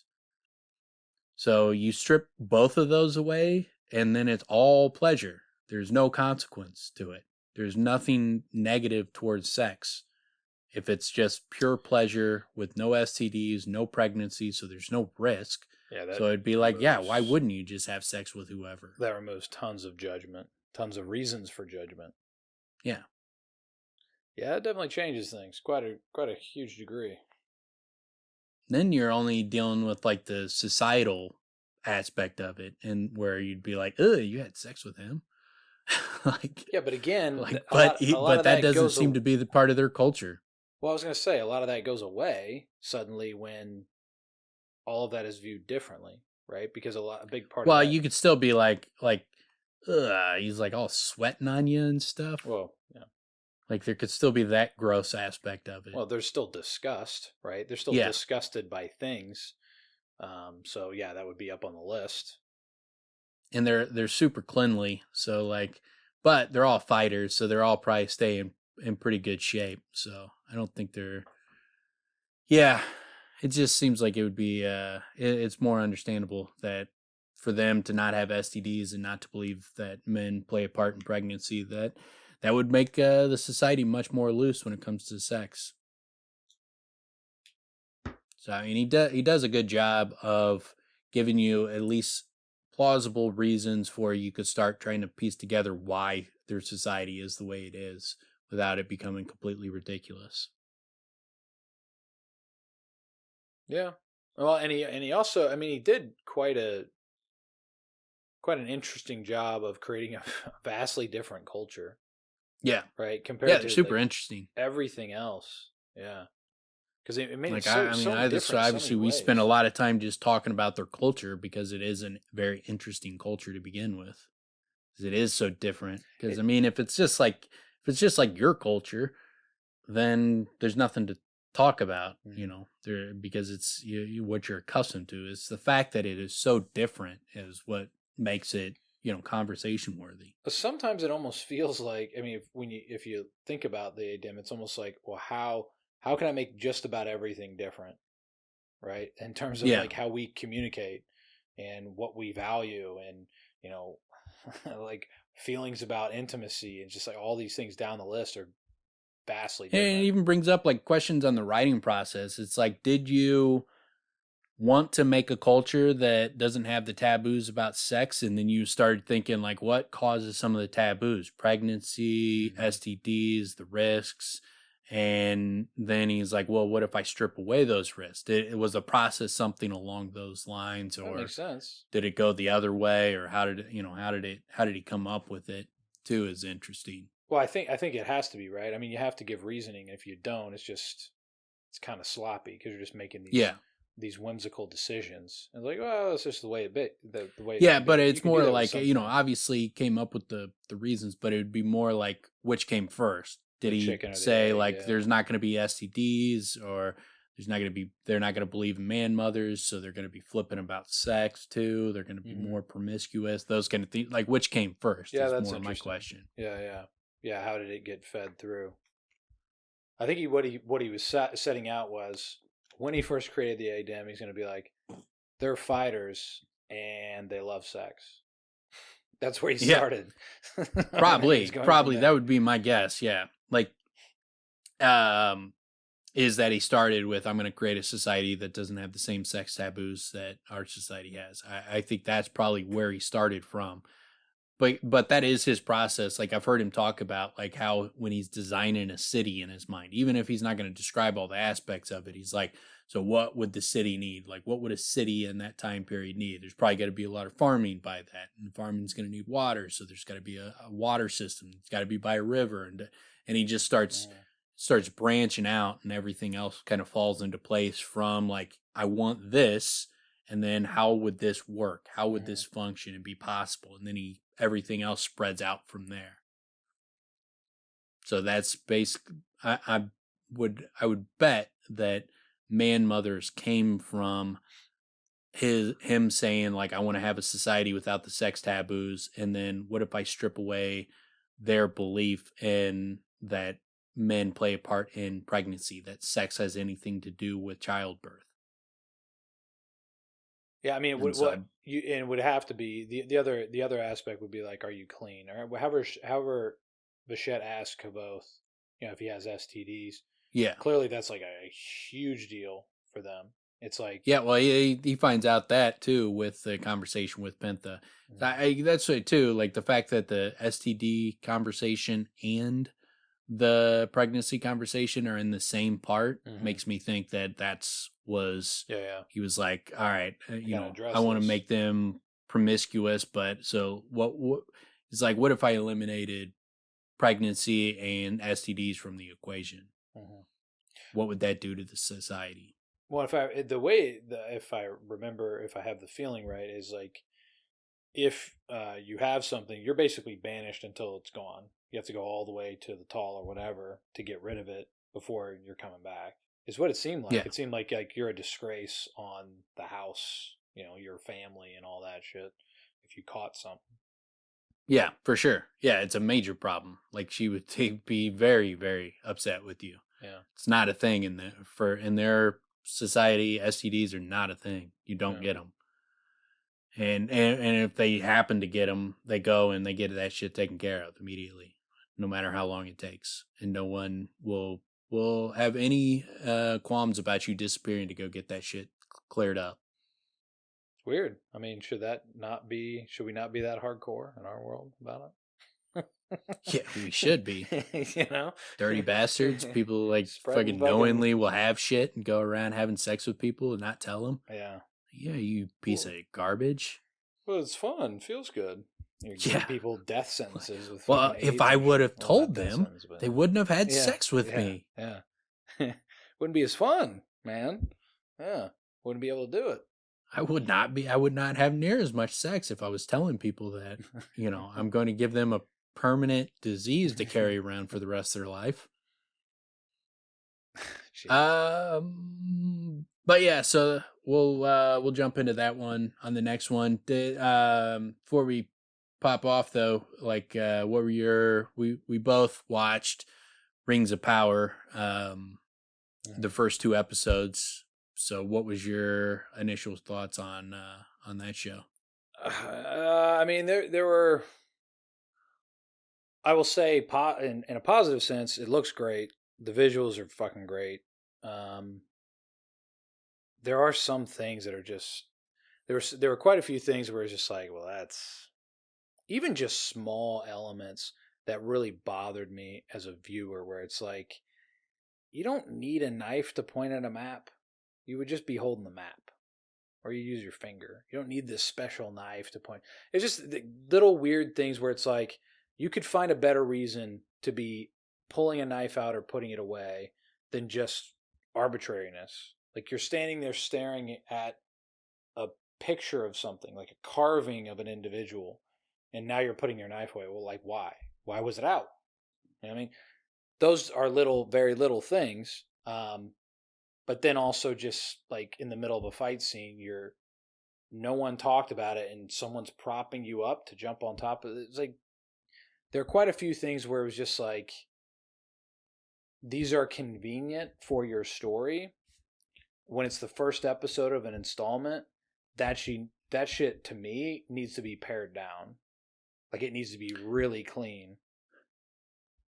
I had major problems with it from like a fundamental level, like not just on the scene to scene or anything, or particular scenes. I mean, there's some, like that Galadriel fight with the troll, that was just particularly goofy. You watch that and it's like, come on, man, that's super Is it the cheesy. one in the cave? I mean, that's like, yeah. That's the one I was talking about, where one of the other dudes like propped her up. And yeah, I'm like, it was just so goofy. Where'd that come it was from? like she just runs up a sword and like jumps up. Oh, and, that was also the one where she kept turning her back and doing like flippies. She's like doing with like her sword. Yeah, she's like sitting there doing all these weird movements with the sword and like sitting there slicing no look slices and stuff. And it's like, why would anyone be like, even if you were like, this troll is no threat to me, I would just go up and kill it. I wouldn't be sitting there like, hey, look at me. No, look. Oh, look how fucking cool I look. That was like so much a moment of, instead of showing something that is cool, that was trying to be cool. So 2 things. And it was like so try hard that it was cheesy. It got to the point, the second time I was like, ooh, the Magic Johnson of slaying orcs or whatever, the trolls. But also, it makes no sense for that No. character to do that. No, and why It'd are be all the other different. guys standing around? Yeah, Like, this troll yeah, is like yeah. mopping the floor with everybody else. Yeah. They're all getting wasted. And then she just like runs up this sword and just annihilates it. But even while she's annihilating it, like nobody else is like, I'm gonna fucking stab the shit out of this thing Yeah, for yeah. hitting me. Like no one's else trying to get a lick in. They're all just The standing there watching her, like, oh, get it. the physics don't make sense. It's really funny you mentioned that because yeah, the flipping around of the sword, arbitrary sword motions, completely unnecessary, and twice like with it's behind you and the no look. Dude, do that once if you're gonna do it at all. One time. Yeah. Doing it twice, you went way overboard because now it's something that I can't help but focus on and talk about. But also, again, I have to reiterate, man, you could have a character that's a showy son of a bitch. Like I was thinking, like, what is it? And like, so Daenerys Targaryen had all Whoa. these. I don't know if you're gonna give This is spoilers shit on the. you know about. It's just Okay. all the suitors that wanted to be with her, right? People are trying to prove they're Billy Badass, right? A guy Yeah. like that would do shit like that. This character is the opposite of that character. Yeah. This character is a fucking kind of pissed off constantly. She could do flippy, showy shit. You know what I mean? Yeah. Like it just Yeah. doesn't fit for the character It does, at all. yeah. I mean, yeah, her character is all like extremely grim and man. mission oriented, and then she's like fucking showing Showboat? off, and like, yeah, it was like that's what I was saying. But it mirrors kind of my big complaint about the show. I was telling someone, I was like, what it felt like is it felt like you took a room of corporate TV executives, and they were all like, okay, let's reverse engineer what people like in cinematic television shows, like big showy shit, and we're gonna give them everything they want in a TV show, and they tried to reverse engineer it. And so like it's like that scene's a perfect example, and it doesn't fit her character, it doesn't fit her personality Or in the show, yeah. and the scene, and like the rest of the characters. And they kept changing the number of elves in the scene. Like there's one time where there was like 7 elves with her, then it was down to 6, and then it ends with like 9 next to her, and it was like, the fuck is going on? Like, are you guys not counting?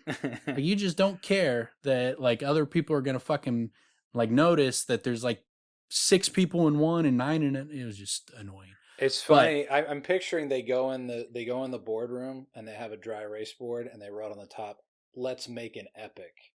And this is on the list. Like, yeah, they just made a like, list you know, of what it reminded me of is like, all right, they see the what's his face, Legolas, going and fighting, killing that elephant. You know, when he like climbs up its back and like cuts the ropes on the people that are on, riding in the little thing that's on the elephant's back, like the little platform. He cuts the platform off and rolls up the back of the elephant on that, and then lets it go, and then he's standing on it, comes up, shoots it in the head 3 times. Then as the elephant's dying, he slides down the trunk and jumps off. And it's like a fucking cool looking scene. And they were like, we need something like that. And this was their fucking idea. It was like, it wasn't like this is to service the show. This was like, we want that kind of scene in this show. And so they just shoved this in without it making it make sense or making it fit the character's personality.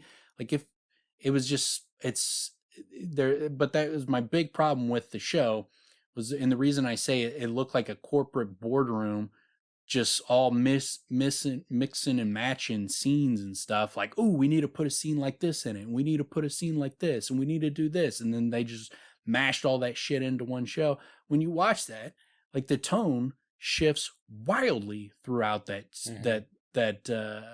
episodes. Like the scenes with the Harfoots, it's like a completely different television show. It is. It's like you're watching something entirely different. It does not match at all with the tone from any other scene in it. It's like being a fish pulled out of water every time they come on. It was like, this feels like you just switched. I just turned the channel to like watching Willow now. It was like I'm watching an entirely different television show. It's funny that when you mentioned that, I was watching the second episode with my kids, and I had already seen it. But I just had it on. I was like, I'll just watch this again. I'm trying to like figure out how I feel about this fucking thing. And by the time they're back at that house and the orc is coming up out of the, I saw the fingernails come up, and I was like, yeah, I gotta turn this off. They're like, oh no, we want to. I'm like, nah, we're not doing this, because I know it gets super creepy real fast. Yeah, like, real fast. And the whole tenor changes. It's almost like, well, in a way, the stuff for the Harfoots feels like it is for little kids, and then there's other scenes that is like adult fantasy series, like something you could see in a Game of Thrones scene, and then other parts feel like some family show, and that's like an MCU bring everybody to the theater type of thing, and everybody can go and watch this and have a good time. It's for everybody. It's like, dude, you're making multiple different shows. Like, you got kids show, you got family show, you got adult show, and you just made them all into one. It's like the tone is so fucking all over the place. It was pissing me off, because it was like then it is like, this feels like a cynical cash grab from a corporation, where they were just like, we're trying, it's not somebody with a vision who was like, I love this story so much that I have to bring it to the audience. I have to show them my vision. It was like, how can we make money off of the Lord of the Rings? And what do people like in a show? Let's just feed them that. The thing, I think probably my biggest problem, one of the things that bothered me, and they showed it twice, was when all the elves are standing on the ship ready to go to wherever, and they stand. Like, I get that it's like gravity and shit. They're trying to add this like ceremonial circumstance. How long did you stay in that position? The whole fucking time? Yeah, that's like 400 miles. It's so stupid, where they're just like, the first time I'm like, wait, what is this? And then when they went back, I'm like, hold on, this is what they do. Like, I get that they're like elves, but everywhere else we see them, they're normal people. Like, the way they act is normal, but in this circumstance, they're just straight up like so ridiculous. That should be, that's more reminiscent of what the elves are like in the books than the other stuff. Like, the other stuff is like, they just feel like humans with pointy ears that are really athletic. Like, it does not feel like they're a completely different type of being. So the elves are not humans. They're not like humans. So they tried to humanize them way more than what they're supposed to be. Well, and so my biggest fucking problem that unless they do something, I don't see how I could get over it, is start the story off. This dude dies. Okay, he's dead. Well, now his task is mine.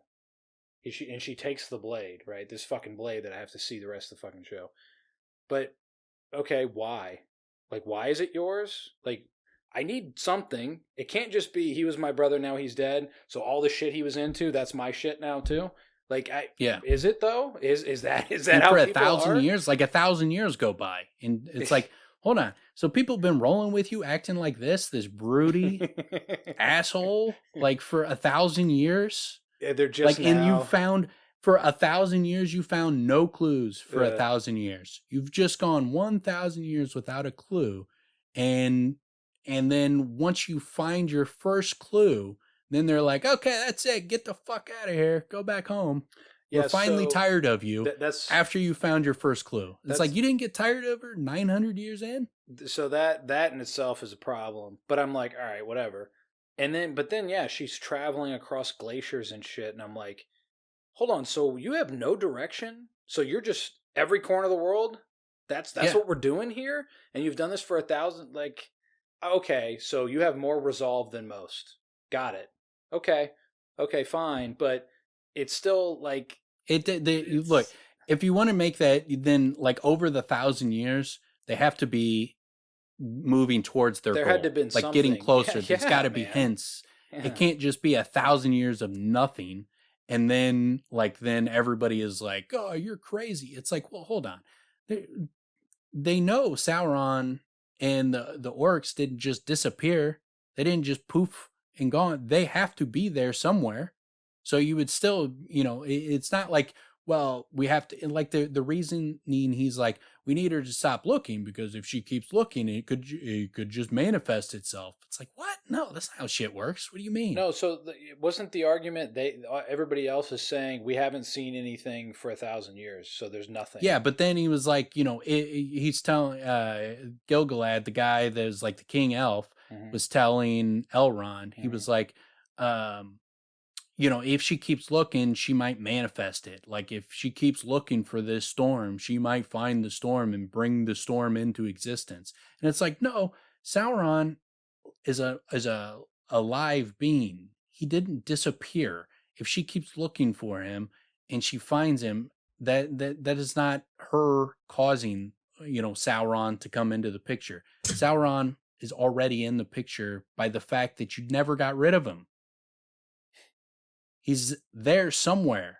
He wouldn't just like quit. And it's like, what does this guy think he's doing?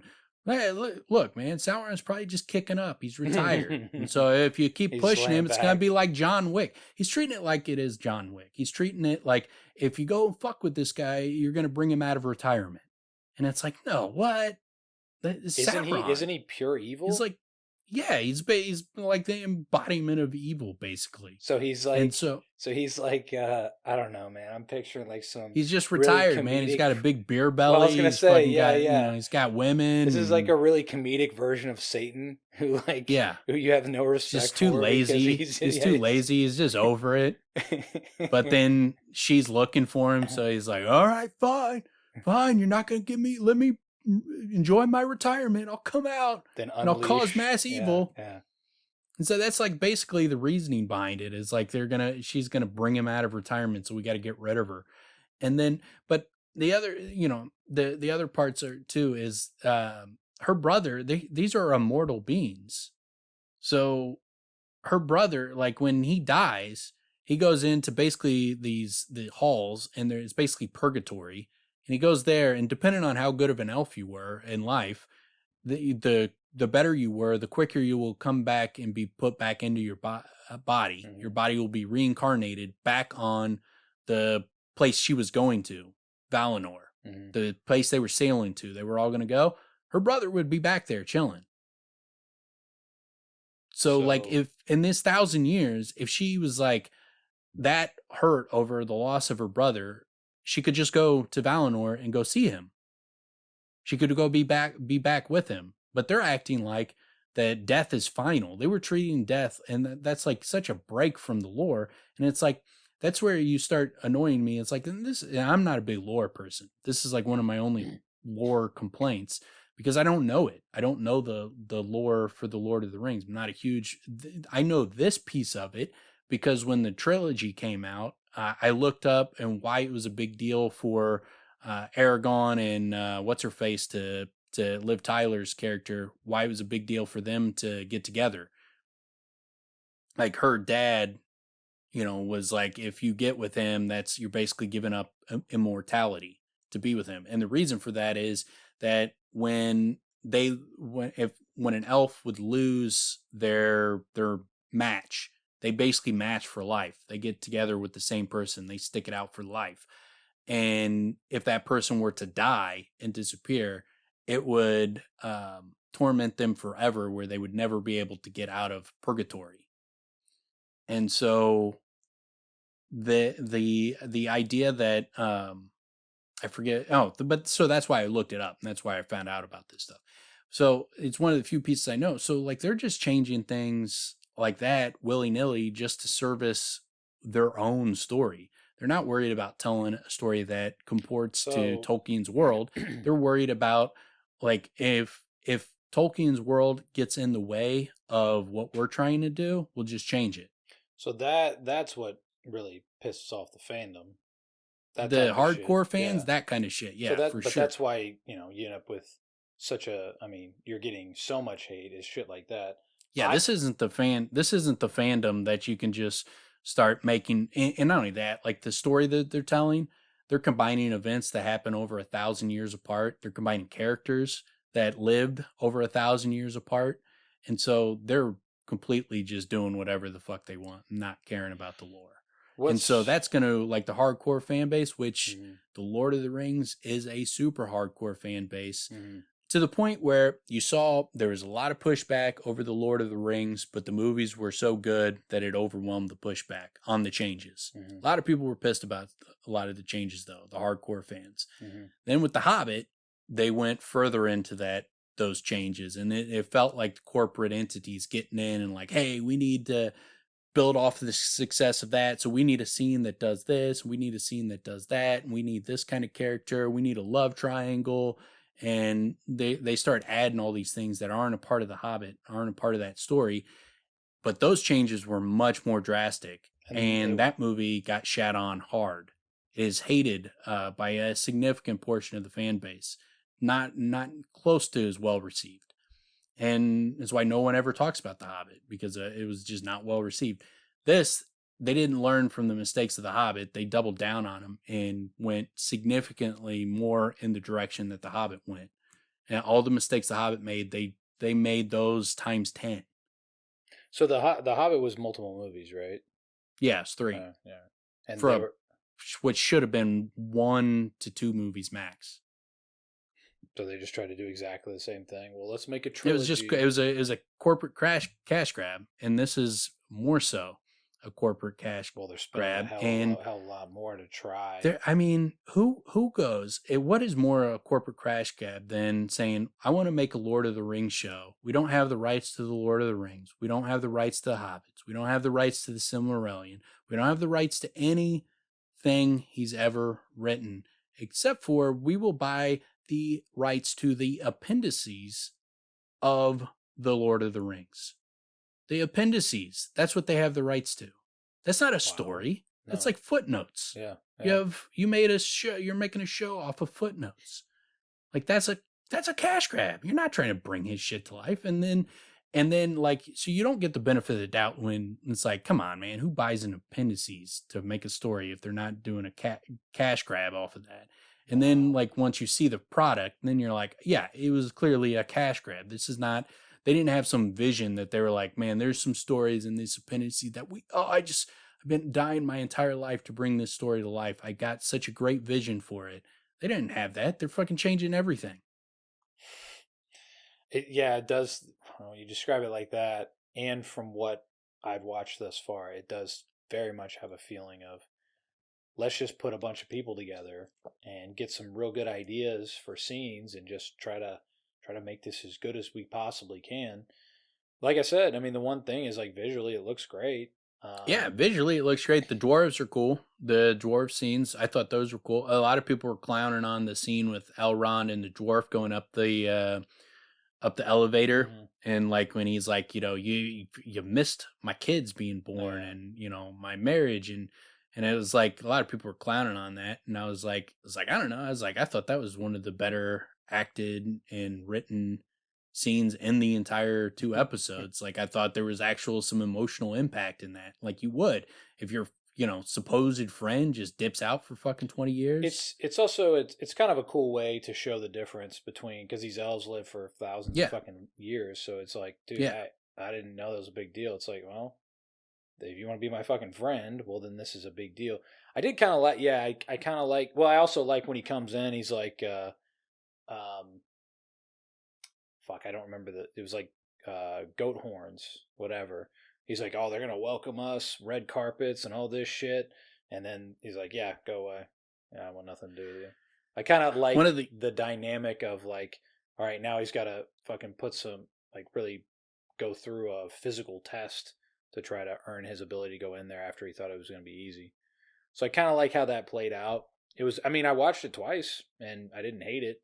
And then once it did From Dusk Till Dawn and became a completely different show, I had to turn it off because my kids were there. But yeah, I'll try to go through that second part again and see if it's better than I thought. Oh yeah, the one other thing too that was kind of strange is the archery guy. I mean, the guy that's constantly carrying his bow, he just can't put it on his back for some reason. Who has like a love interest. I don't know who these people are. He's got the fresh fade. Yeah, it's so ridiculous. The hairdos are so ridiculous. was like, what is everybody like? They got fucking salons out the ass in this fucking world. Well, he's hanging out Barbershops and salons. I think it was like the intro, and I might maybe he was in the bar the first time they showed. Yeah, he was in the bar the first time they showed him. But then they show him with this other dude, and he's like, I don't know, that he's been there for all this time, and the speech about they're about to leave was just. I remember it rubbed me the wrong way, where it was just like, well, I guess it's time to cut out. Like, good to be gone. Like it was nothing but wasted time here. But it was like 700 years or something. Yeah. Yeah, like 1,000 years or something. And like, yeah, what it's crazy. And your whole feeling is like, good to get the fuck out of here. Like, it was weird that whole speech. And then it was just kind of like, we'll never forget, these people are pieces of shit. Remember that. And it's like, yeah. What the fuck? Like, that's what comes out of this? Like, and not only that, it's like they weren't not even close to being alive. Could you imagine, like, if someone was judging you for what your ancestors did 1,000 years ago? Jesus, yeah. Like, dude, I don't fucking have any connection with them. I don't even know an ancestor that's 1,000 years old. Not a single one. I don't know one story about ancestors that far back. You start going back more than 100 years, and it's real fucking dicey. Yeah. That's the case for most people. Like, so that's hilarious to try to put put that ownership on the new generations, man. Yeah, so it's goofy. But my problem with theirs was mainly just like the pacing felt off. It felt like what it felt like to me was that they took all those scenes were in a later episode, and they decided to introduce those characters sooner, so they moved them up. But it felt like their scenes, it felt like that they were further along in the season than the rest of the characters. Because the rest of the characters, it felt like everything was just starting and building, and theirs is like they're starting to hit their stride. Yeah. No, I think you're probably it does have that feeling. Yeah, like you said, it's a fucking mixed bag. It's like they had a puzzle and they just like, well, let's just rearrange all this shit. We'll make it work, and they did. It was what I was worried about with House of the Dragon is I was worried that it was going to be some corporate machine putting together a product and it was going to suck. And we did not get that. There's a clear vision. There's every episode has an arc. There's a story, being an individual story to each episode, which you have to have on television. If you're doing a television show, there has to be arcs, individual arcs that has to play out in the episodes. Otherwise it ends and you're like, there was no story. You didn't tell a story. You just put scenes together. What's really great, what's really interesting about these two coming out at the same time is you see one nailing it and one, I don't know what they're doing. I don't know. I have an idea what they're trying to do, but they're not doing it. Like that third episode of House of the Dragon not only had an arc, it was a culmination for like the three main or four of the main characters that culminates in a fucking great way where none of them will be the same from this point forward. You know what I'm saying? Like very clearly, like it's a demarcation sort of setting the scene for, and all three did that, which is a compliment to the fucking first three episodes. But that third one's a huge one, right? It's a sea change in a massive way, and you're seeing these characters become who they're going to be, and especially Damon. But yeah, I mean that, and you know what's really funny about it too? I didn't have a whole lot of opinion personally about Lord of the Rings. I was interested to see what was going to happen because of what was happening with reviews. With House of Dragon, I was prepared to be disappointed.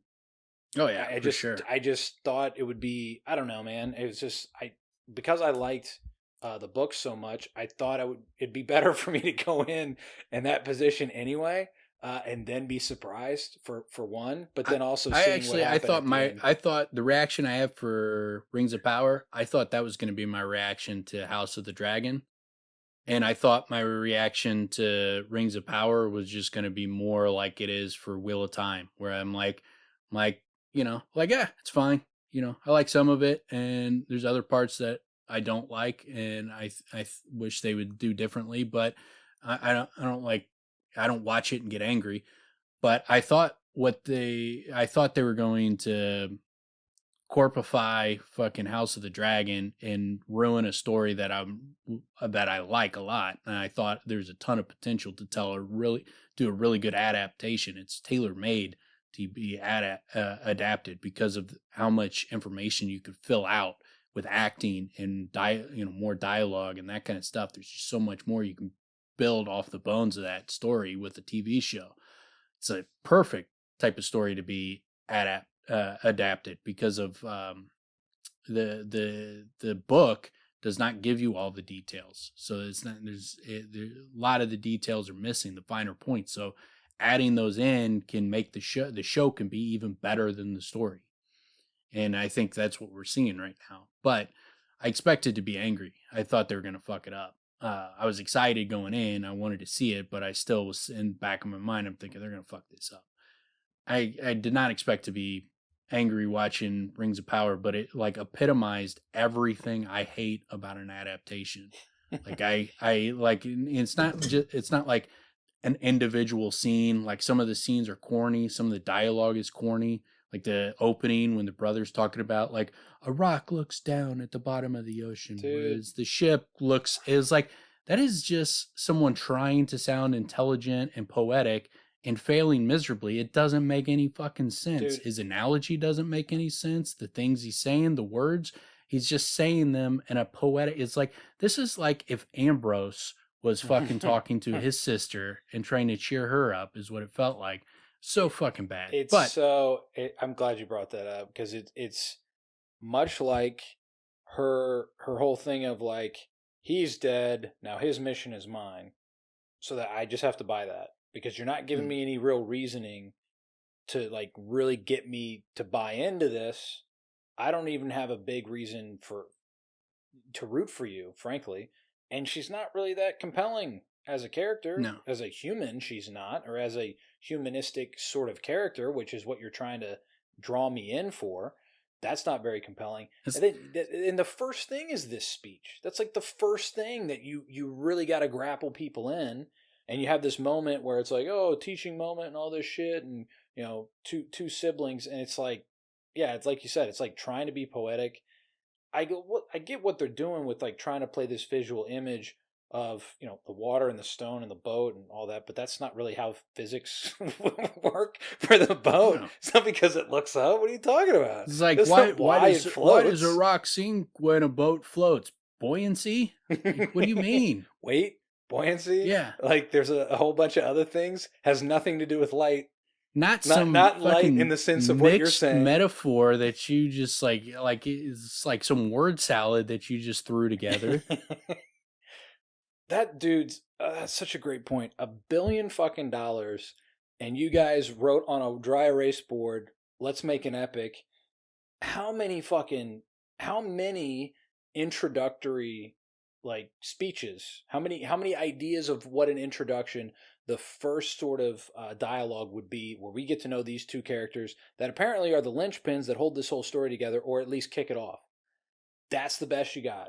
That was the best thing that you came up with. And the what you were talking about before of trying to have an arc for the first episode, that's the arc. He says this thing, they do the cheesy ass whisper where I don't get to fucking hear it.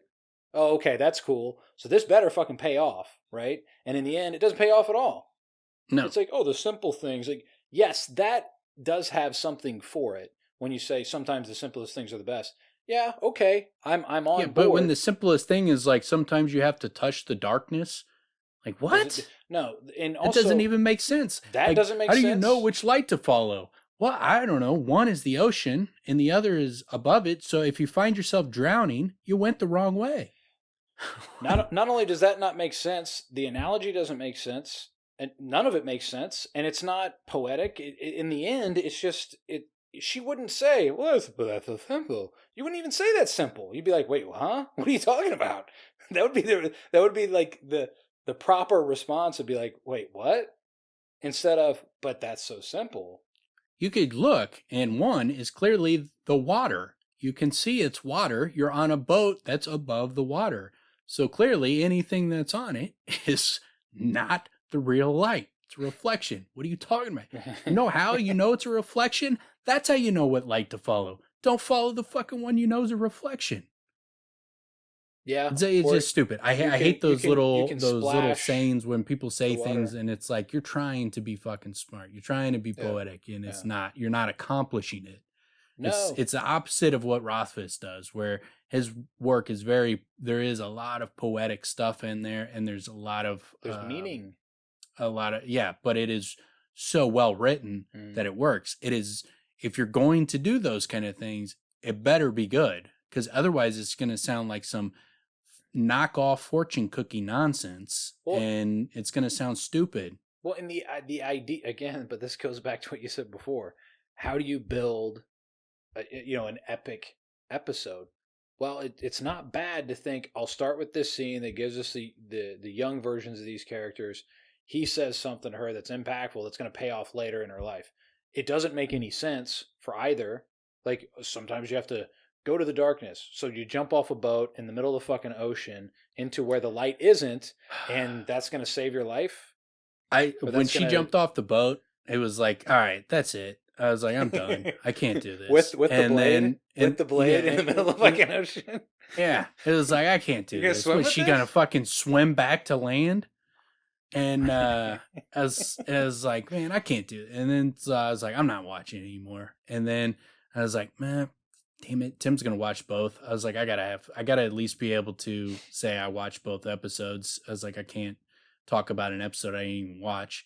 And so then I was like, I turned it back on, and then I got more angry when I was like, then like a raft fucking appears like in the middle of the fucking ocean. You run into a raft. Yep. Like, get the fuck out of here. Like, if the like if someone had pushed her out of the boat and was like, bye, like, okay, then like, then I'll suspend disbelief for that she runs into a boat that saves her and she was lucky, she was gonna die.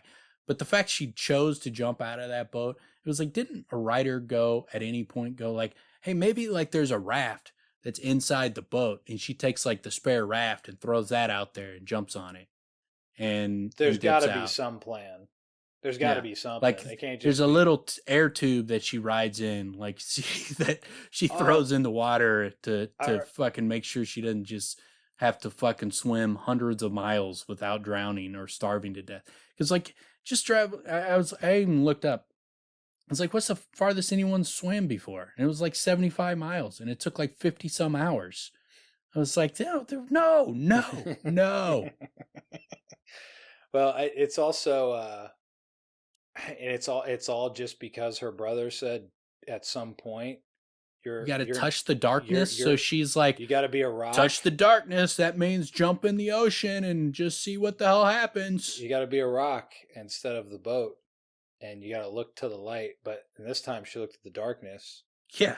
Shut the fuck up. You took the mind of a fucking rock. Well, jumped in the middle of the ocean with no plan. So again, one of those things that just the little things that, so she's going to swim. Not only is she going to swim, she's going to swim with this blade. She's not going to swim with that fucking blade.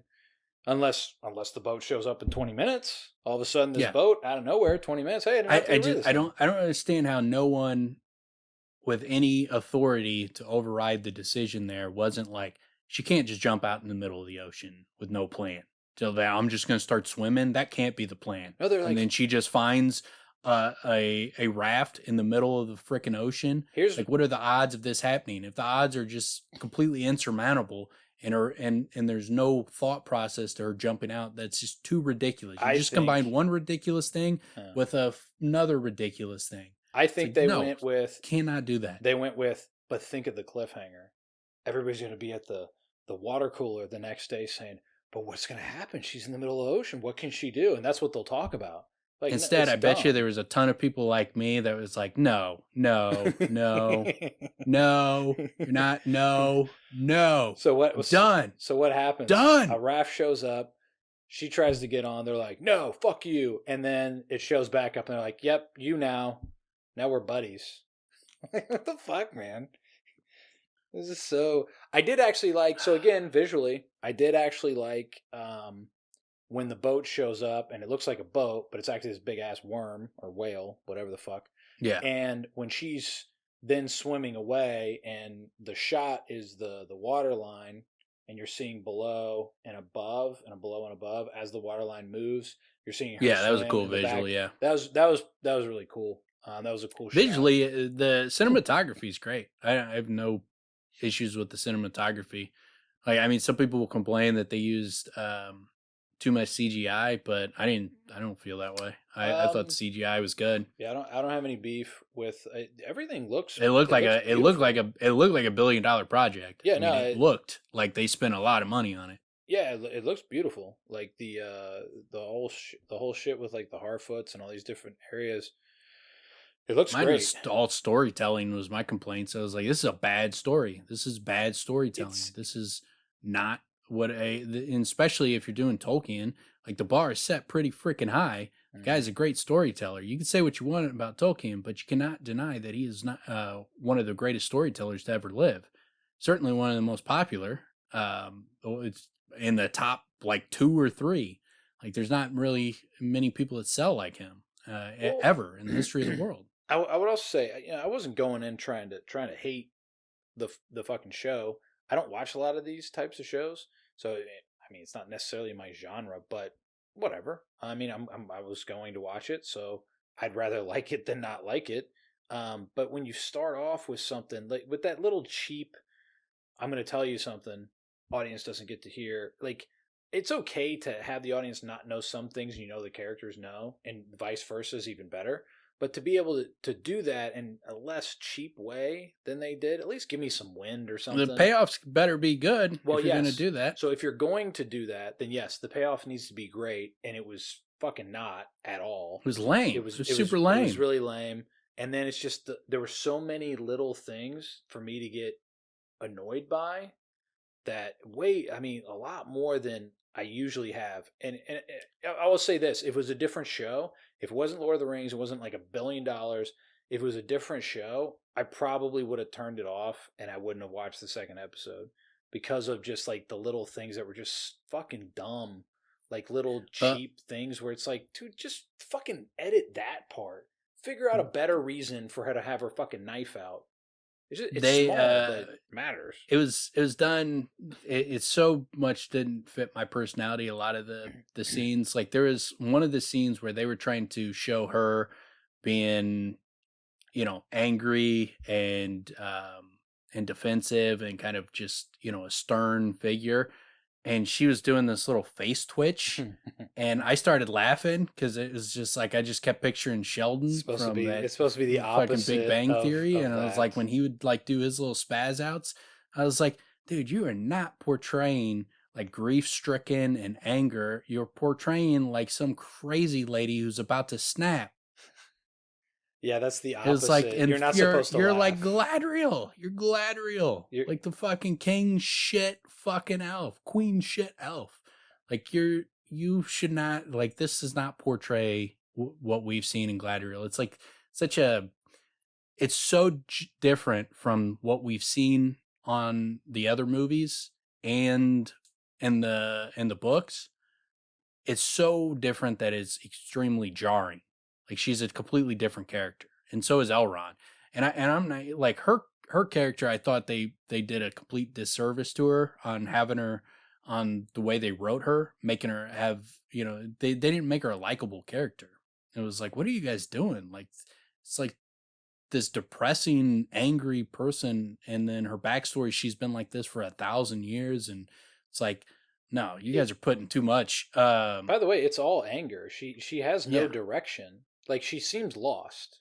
Yeah. As a character, she just seems lost, blinded by anger, and like, I guess they could have lightened her up and made her likable if she had a different reaction to Elrond, but she treated Elrond like a piece of shit. Like, and he's sitting there trying to he's being super likable when he's like sitting there, you're my friend, and he's, you know, coming up, glad to see her and shit, and she's just like, fuck off. She had one moment. There was one, and that, again, it's very strange because when he first walks up, she says something almost like smiles.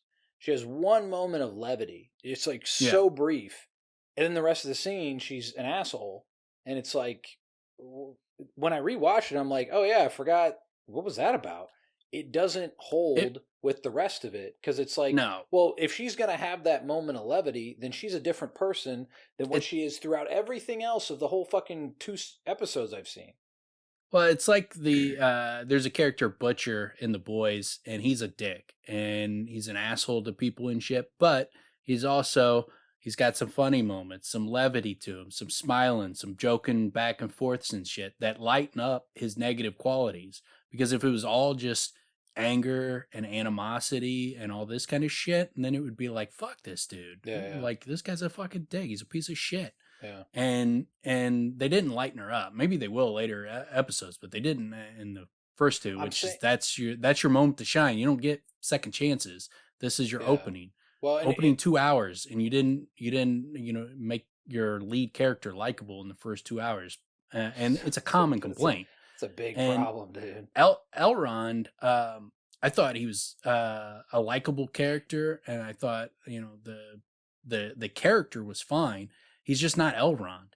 He's completely different from the Elrond, that Hugo Weaving plays. So He's jarringly different again. And if just to be certain, Elrond is with the dwarf, right? He goes to see the dwarf, and I haven't seen him in 20 years. Yeah, he's a completely different character. I don't know Lord of the Rings that well, but he's a completely different character than what Hugo Weaving played. Absolutely. I still like the character. I was like, if he was playing Obi-Wan, if he was like they cast him as Obi-Wan and he played that same type of personality as he put in the Lord of the Rings, I'd be like, oh yeah, it's fucking perfect. That's Obi-Wan. Mm-hmm.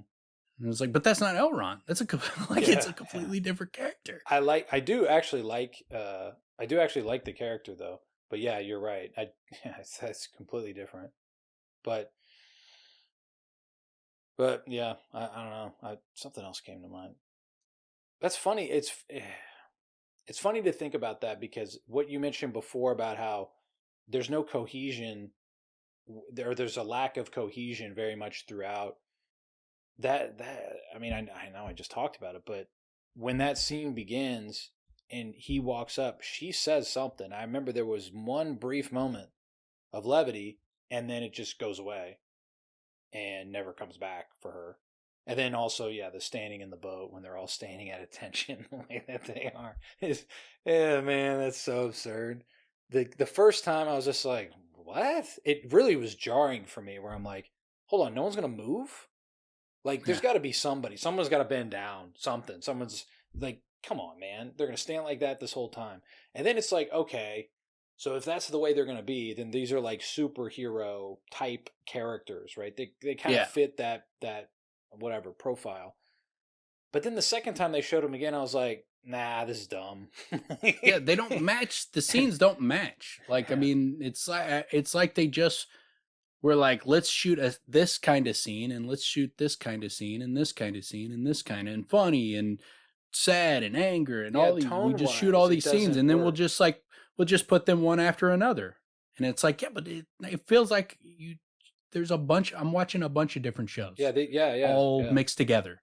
Yeah, I guess that is a good example of why that is as jarring as it is, because it just doesn't fit with everything else.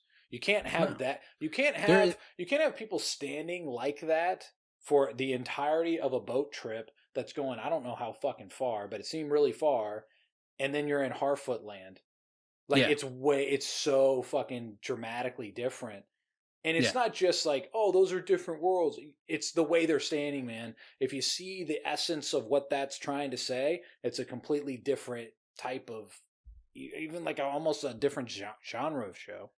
Like, when you watch House of Dragons, like 100% of it feels the same. I mean, there's different scenes and different, different it's in the same things world. They're trying to capture emotions, but it feels like House of Dragons the whole time. If you put it on, if I watched any scene, you just cut out the individual scenes, and I didn't know anything else about it, I would be like, yeah, that's Game of Thrones. That's House of the Dragon. This shit. If I didn't know anything else about it, I would have no fucking clue that this was Lord of the Rings. It would be, and I wouldn't even have a clue that 2 scenes are from the same show. I would think that the Harfoots and other shit are from completely different shows. Yeah. Yeah, I mean, that's the type of thing where it's like so in post production, or I mean, That's what happens when you don't have a leader.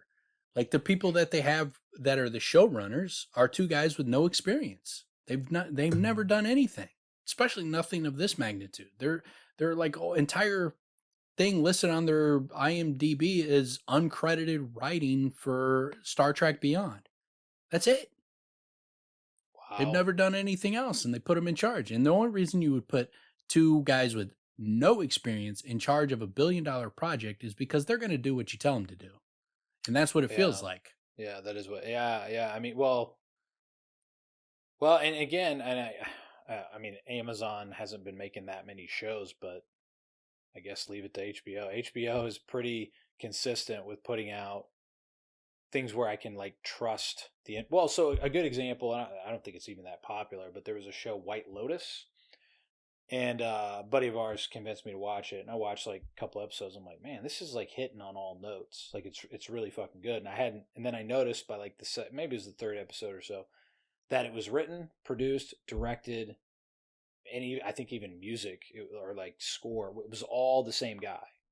So it was written, directed, and produced, and something else, all by the same guy. I think casted by all the same guy. Maybe not casted, but and he's also a guy that has a lot of good credits. Like he's done a lot of shit, but he ran everything, so it's all his vision. I'm like, oh, no wonder this fucking hits so well, and it's great. Yeah, The whole thing is it's all compact. Every episode is an arc.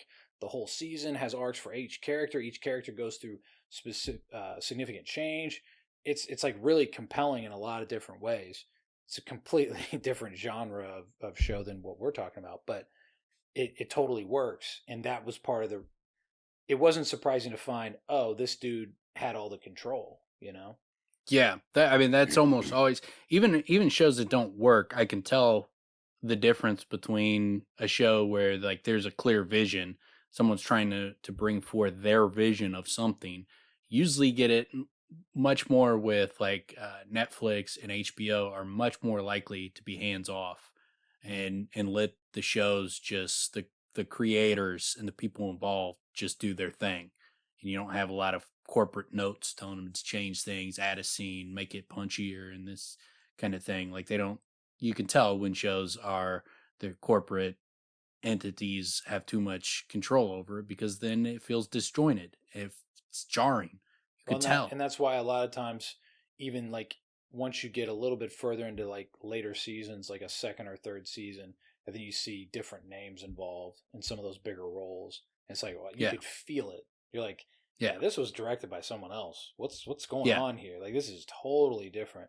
That's not always necessarily a bad thing, but more often than not, right? Because you signed on for this show that you've been watching because what they were giving you, and suddenly it's something If completely if different. if I was Amazon Prime, I would get rid of all the showrunners and the people behind the scenes of them, all the like the production people, like the studio executive people. I'd be all you guys are off this project. All you are gone. I'm going to bring in somebody who has a vision and I'm going to let them try to take control of it and go in a different direction for the rest of the show and try to save it because if when you look at the reaction from it, there's no way this is going to be profitable for Amazon unless they change the consumer sentiment. It's way too low. They needed it to be a banger that was so good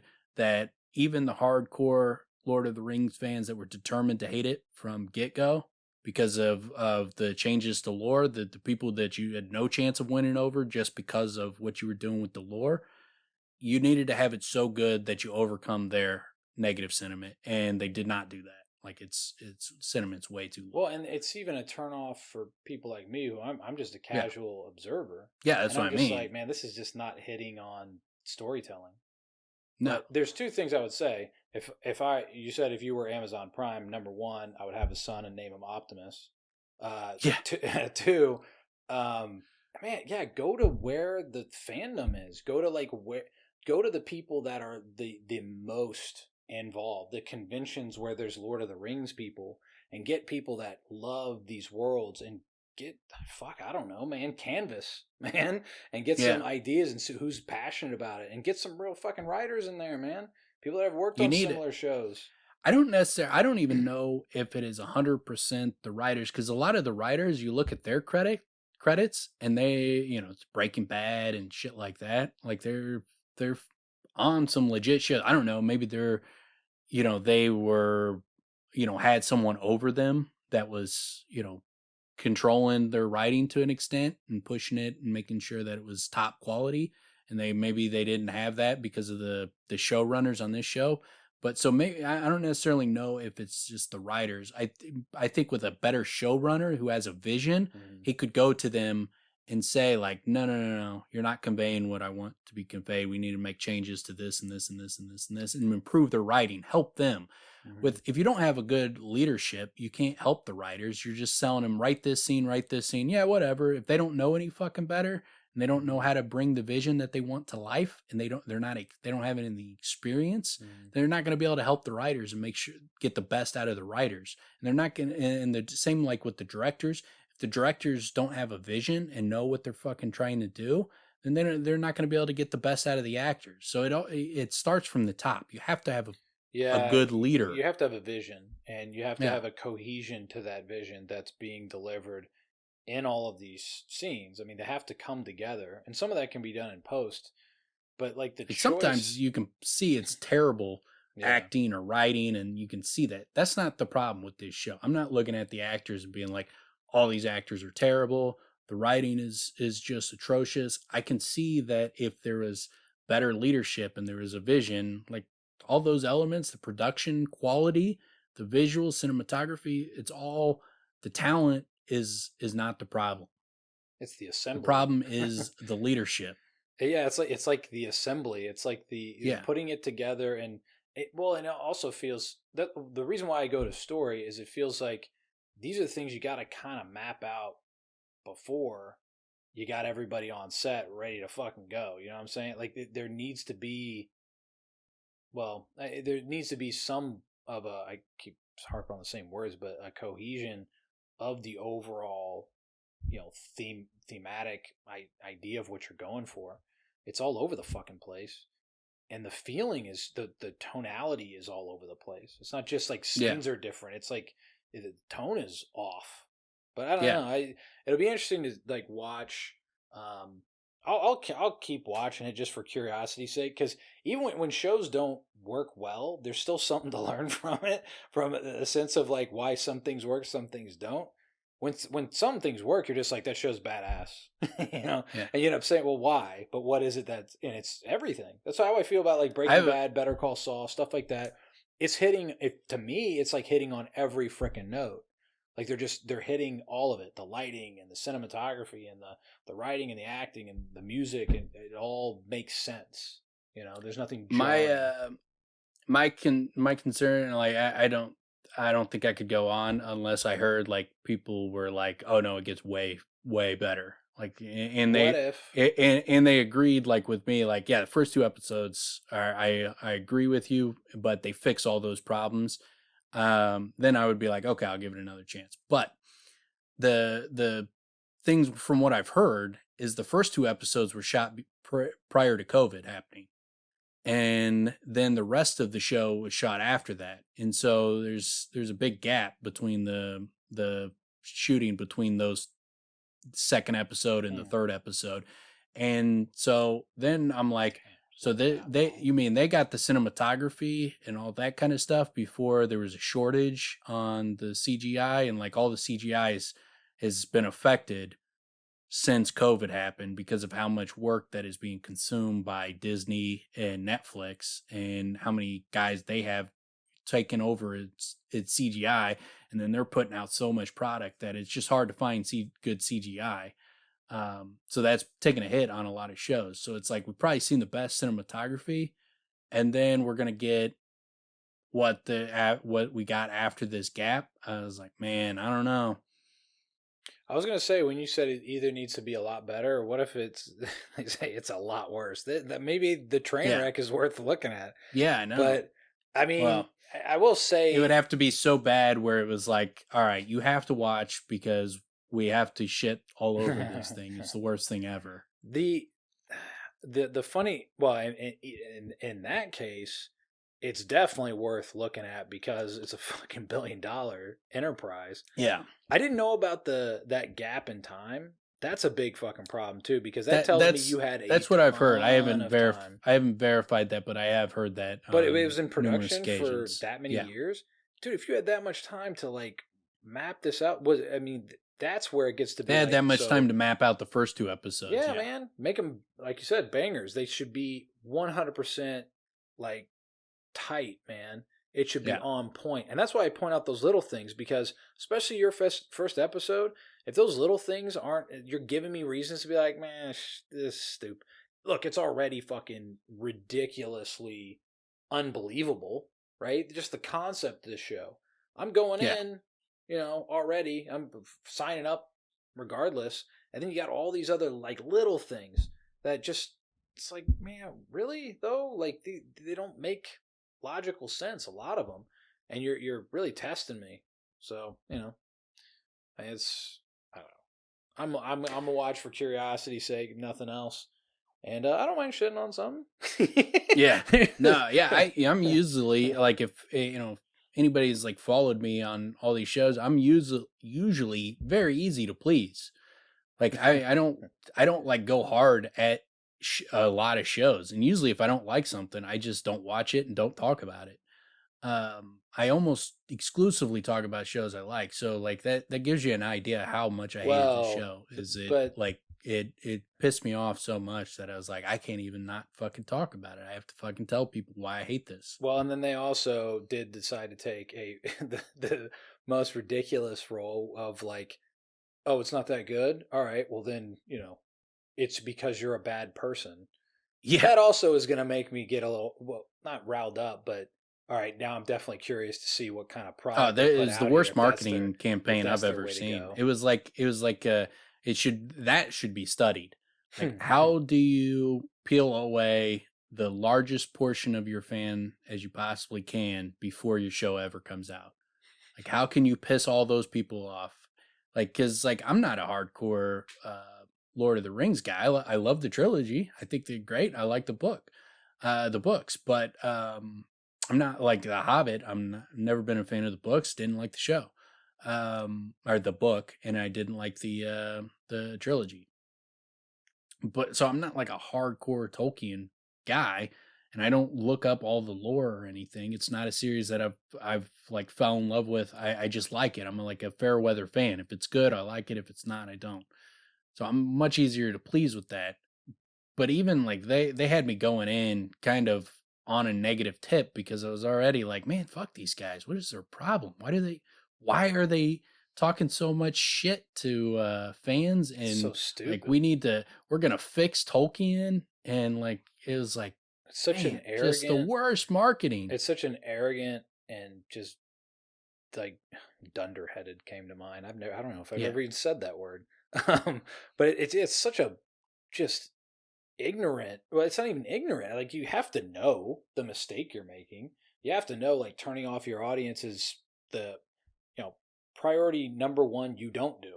Like, it's such a bad move, and that's your go-to when your product's not so good. Well, fuck you then. I hate you. You suck. You're a bad person. Like, okay. We're getting review bombed. It's like, there's over 20,000 reviews now at the time of this recording, and their Rotten Tomatoes percentage is 39%. Whether you think that score is an accurate portrayal of the quality, what it is a portrayal of is that there is a massive amount of people that are very upset with what you put out, and then there is not enough people who are ecstatic about it to overcome that. Mm-hmm. Like, because 39 is super fucking low. 20,000 reviews, that's a shit ton. That's a signifier that you pissed off a shitload of people. Bad move. You could say like, well, it's not as bad as a 39. It's like, well, who cares about what the percentage is? It's the signal that the percentage. Can you imagine how uncomfortable the meetings have to be? Oh my God. Amazon? Could you imagine? I don't know how many weeks. but it's got to be brutal. Like and not only that, they were even signaling like this has to be a success. Like they're betting everything on this shit. Well, and it also seems like whoever's running their social media marketing shit the fucking bed in the worst way possible, and then on top of it, you would have to think the defense is, well, let's let the show come out. Maybe that'll turn everybody's head around. I mean, what else are you gonna say? And if that's not doing it, it was so obvious what was gonna happen. Like I was like, even if this show shocks the world and is a masterpiece, which it didn't look like it was going to be a masterpiece from the previews, but even if it did and it was a masterpiece, I think the topic would have got on Rotten Tomatoes would have been 70% because of the sheer amount of people you pissed off before it ever came out. All of those people that were mad about all the changes, about the Tolkien slights, about the slights to the fans, you weren't winning any of those people over. Yeah, they were gonna give you a negative. You were not gonna convince them that what you did was good. But if you convinced on, they said 25 million people watched the first episode. If you convinced enough, you don't have to convince that many people that it's great to overcome the reviews. Like it tells me if 25 million people watched it and you have a 39% after 20,000 reviews, tells me that not many of those 25 million were like, this show is the shit. Well, didn't they have like just nauseatingly ridiculous news panels or like review panels? Yeah. Which are just the super fans. They called them super fans. So stupid where you're just like, what is this? Like, what are you guys even talking about? And it's just all pandering and just, ugh. That's not going to help real fans that watch shows. No, it was for me, marketing blunder after blunder. I mean, for me, I don't care what the show's about. When I see it presented like this, I'm like, well, this is gonna be a piece of shit. Like, well, it was clear. It's like you guys are not part of fandom. Like Peter Jackson, like you watch him and his marketing, it was like, yeah, that dude gets it. That guy's part of the fandom. He gets it, and he's saying all the right things, and he's not saying them disingenuously. He's genuinely saying the things the fans want to hear because he was a fan. Yeah. And so you could tell. And then this shit was like, oh, you guys are not part of any fandom. You don't give a fuck about fans. You guys are probably like, fuck these nerds. Why are they fucking so mad? Chill out, nerds. Care about these things that we're saying that you would never care about. Just sit back and watch it and shut your fucking mouth. Like, yeah, how about no? I'm not going to do any of that.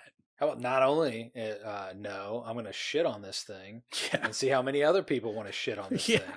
You fucking asshole. Like, fucking you guys just, the worst marketing I've ever seen. Yeah, that's really interesting. Like, where does that arrogance come from? Like, how... It's not even hypnotized. Like how? Well, maybe it is. How like it's not even brainwashed. Living in a bubble, man. Completely divorced from the consumer. Completely divorced from the consumer in this situation. They don't understand the fans. They don't understand fan bases, and then they came out swinging like they thought they could just say whatever they want and there would be no repercussions because people are just going to watch. And it's like, you don't get a hardcore fan base if that's what you thought was going to happen. We'll bully the world into liking this thing? Are you fucking kidding?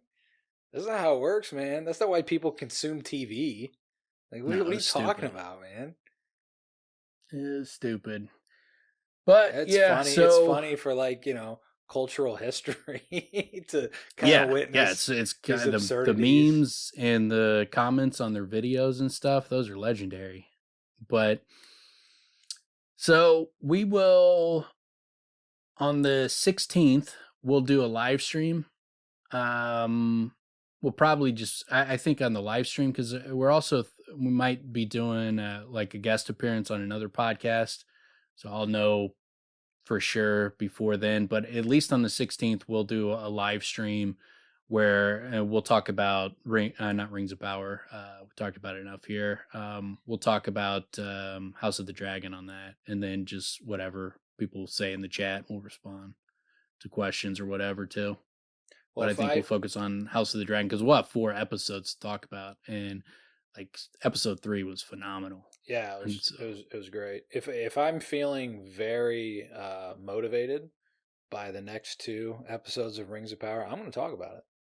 yeah. But I don't know if I'm going to feel that motivated to talk about it. I don't know. We'll see. The third one, I assume, probably came out over the weekend. I haven't seen it yet, but I'm not. Yeah, that we'll see. motivated to We'll see watch what it. happens with Rings of Power, but More we'll for curiosity. sure, I think, talk about the House of Dragon. We'll have 4 episodes to talk about, so I want to kind of dig into that. But yeah, so I think that would be our main focus of the live stream. But then our next episode will be covering Kvothe and Pintha getting fucking busy. With all right. rules, right? With some rules laid down, right? And we learned Yeah. some So more like things about the world. Rings of Power would say, shove that down your face and consume it. And love it. And love Yeah, it, or love it. or you're racist. Or you're a bad fucking person. Either you enjoyed this every second of it, or you're a bad person and we hate you. No, the world hates you. The world hates you. It's not, Yeah. or should if it doesn't. Yeah. Then it will There you once go. it realizes how bad you are as a person. All right. Peace out, folks. Yeah.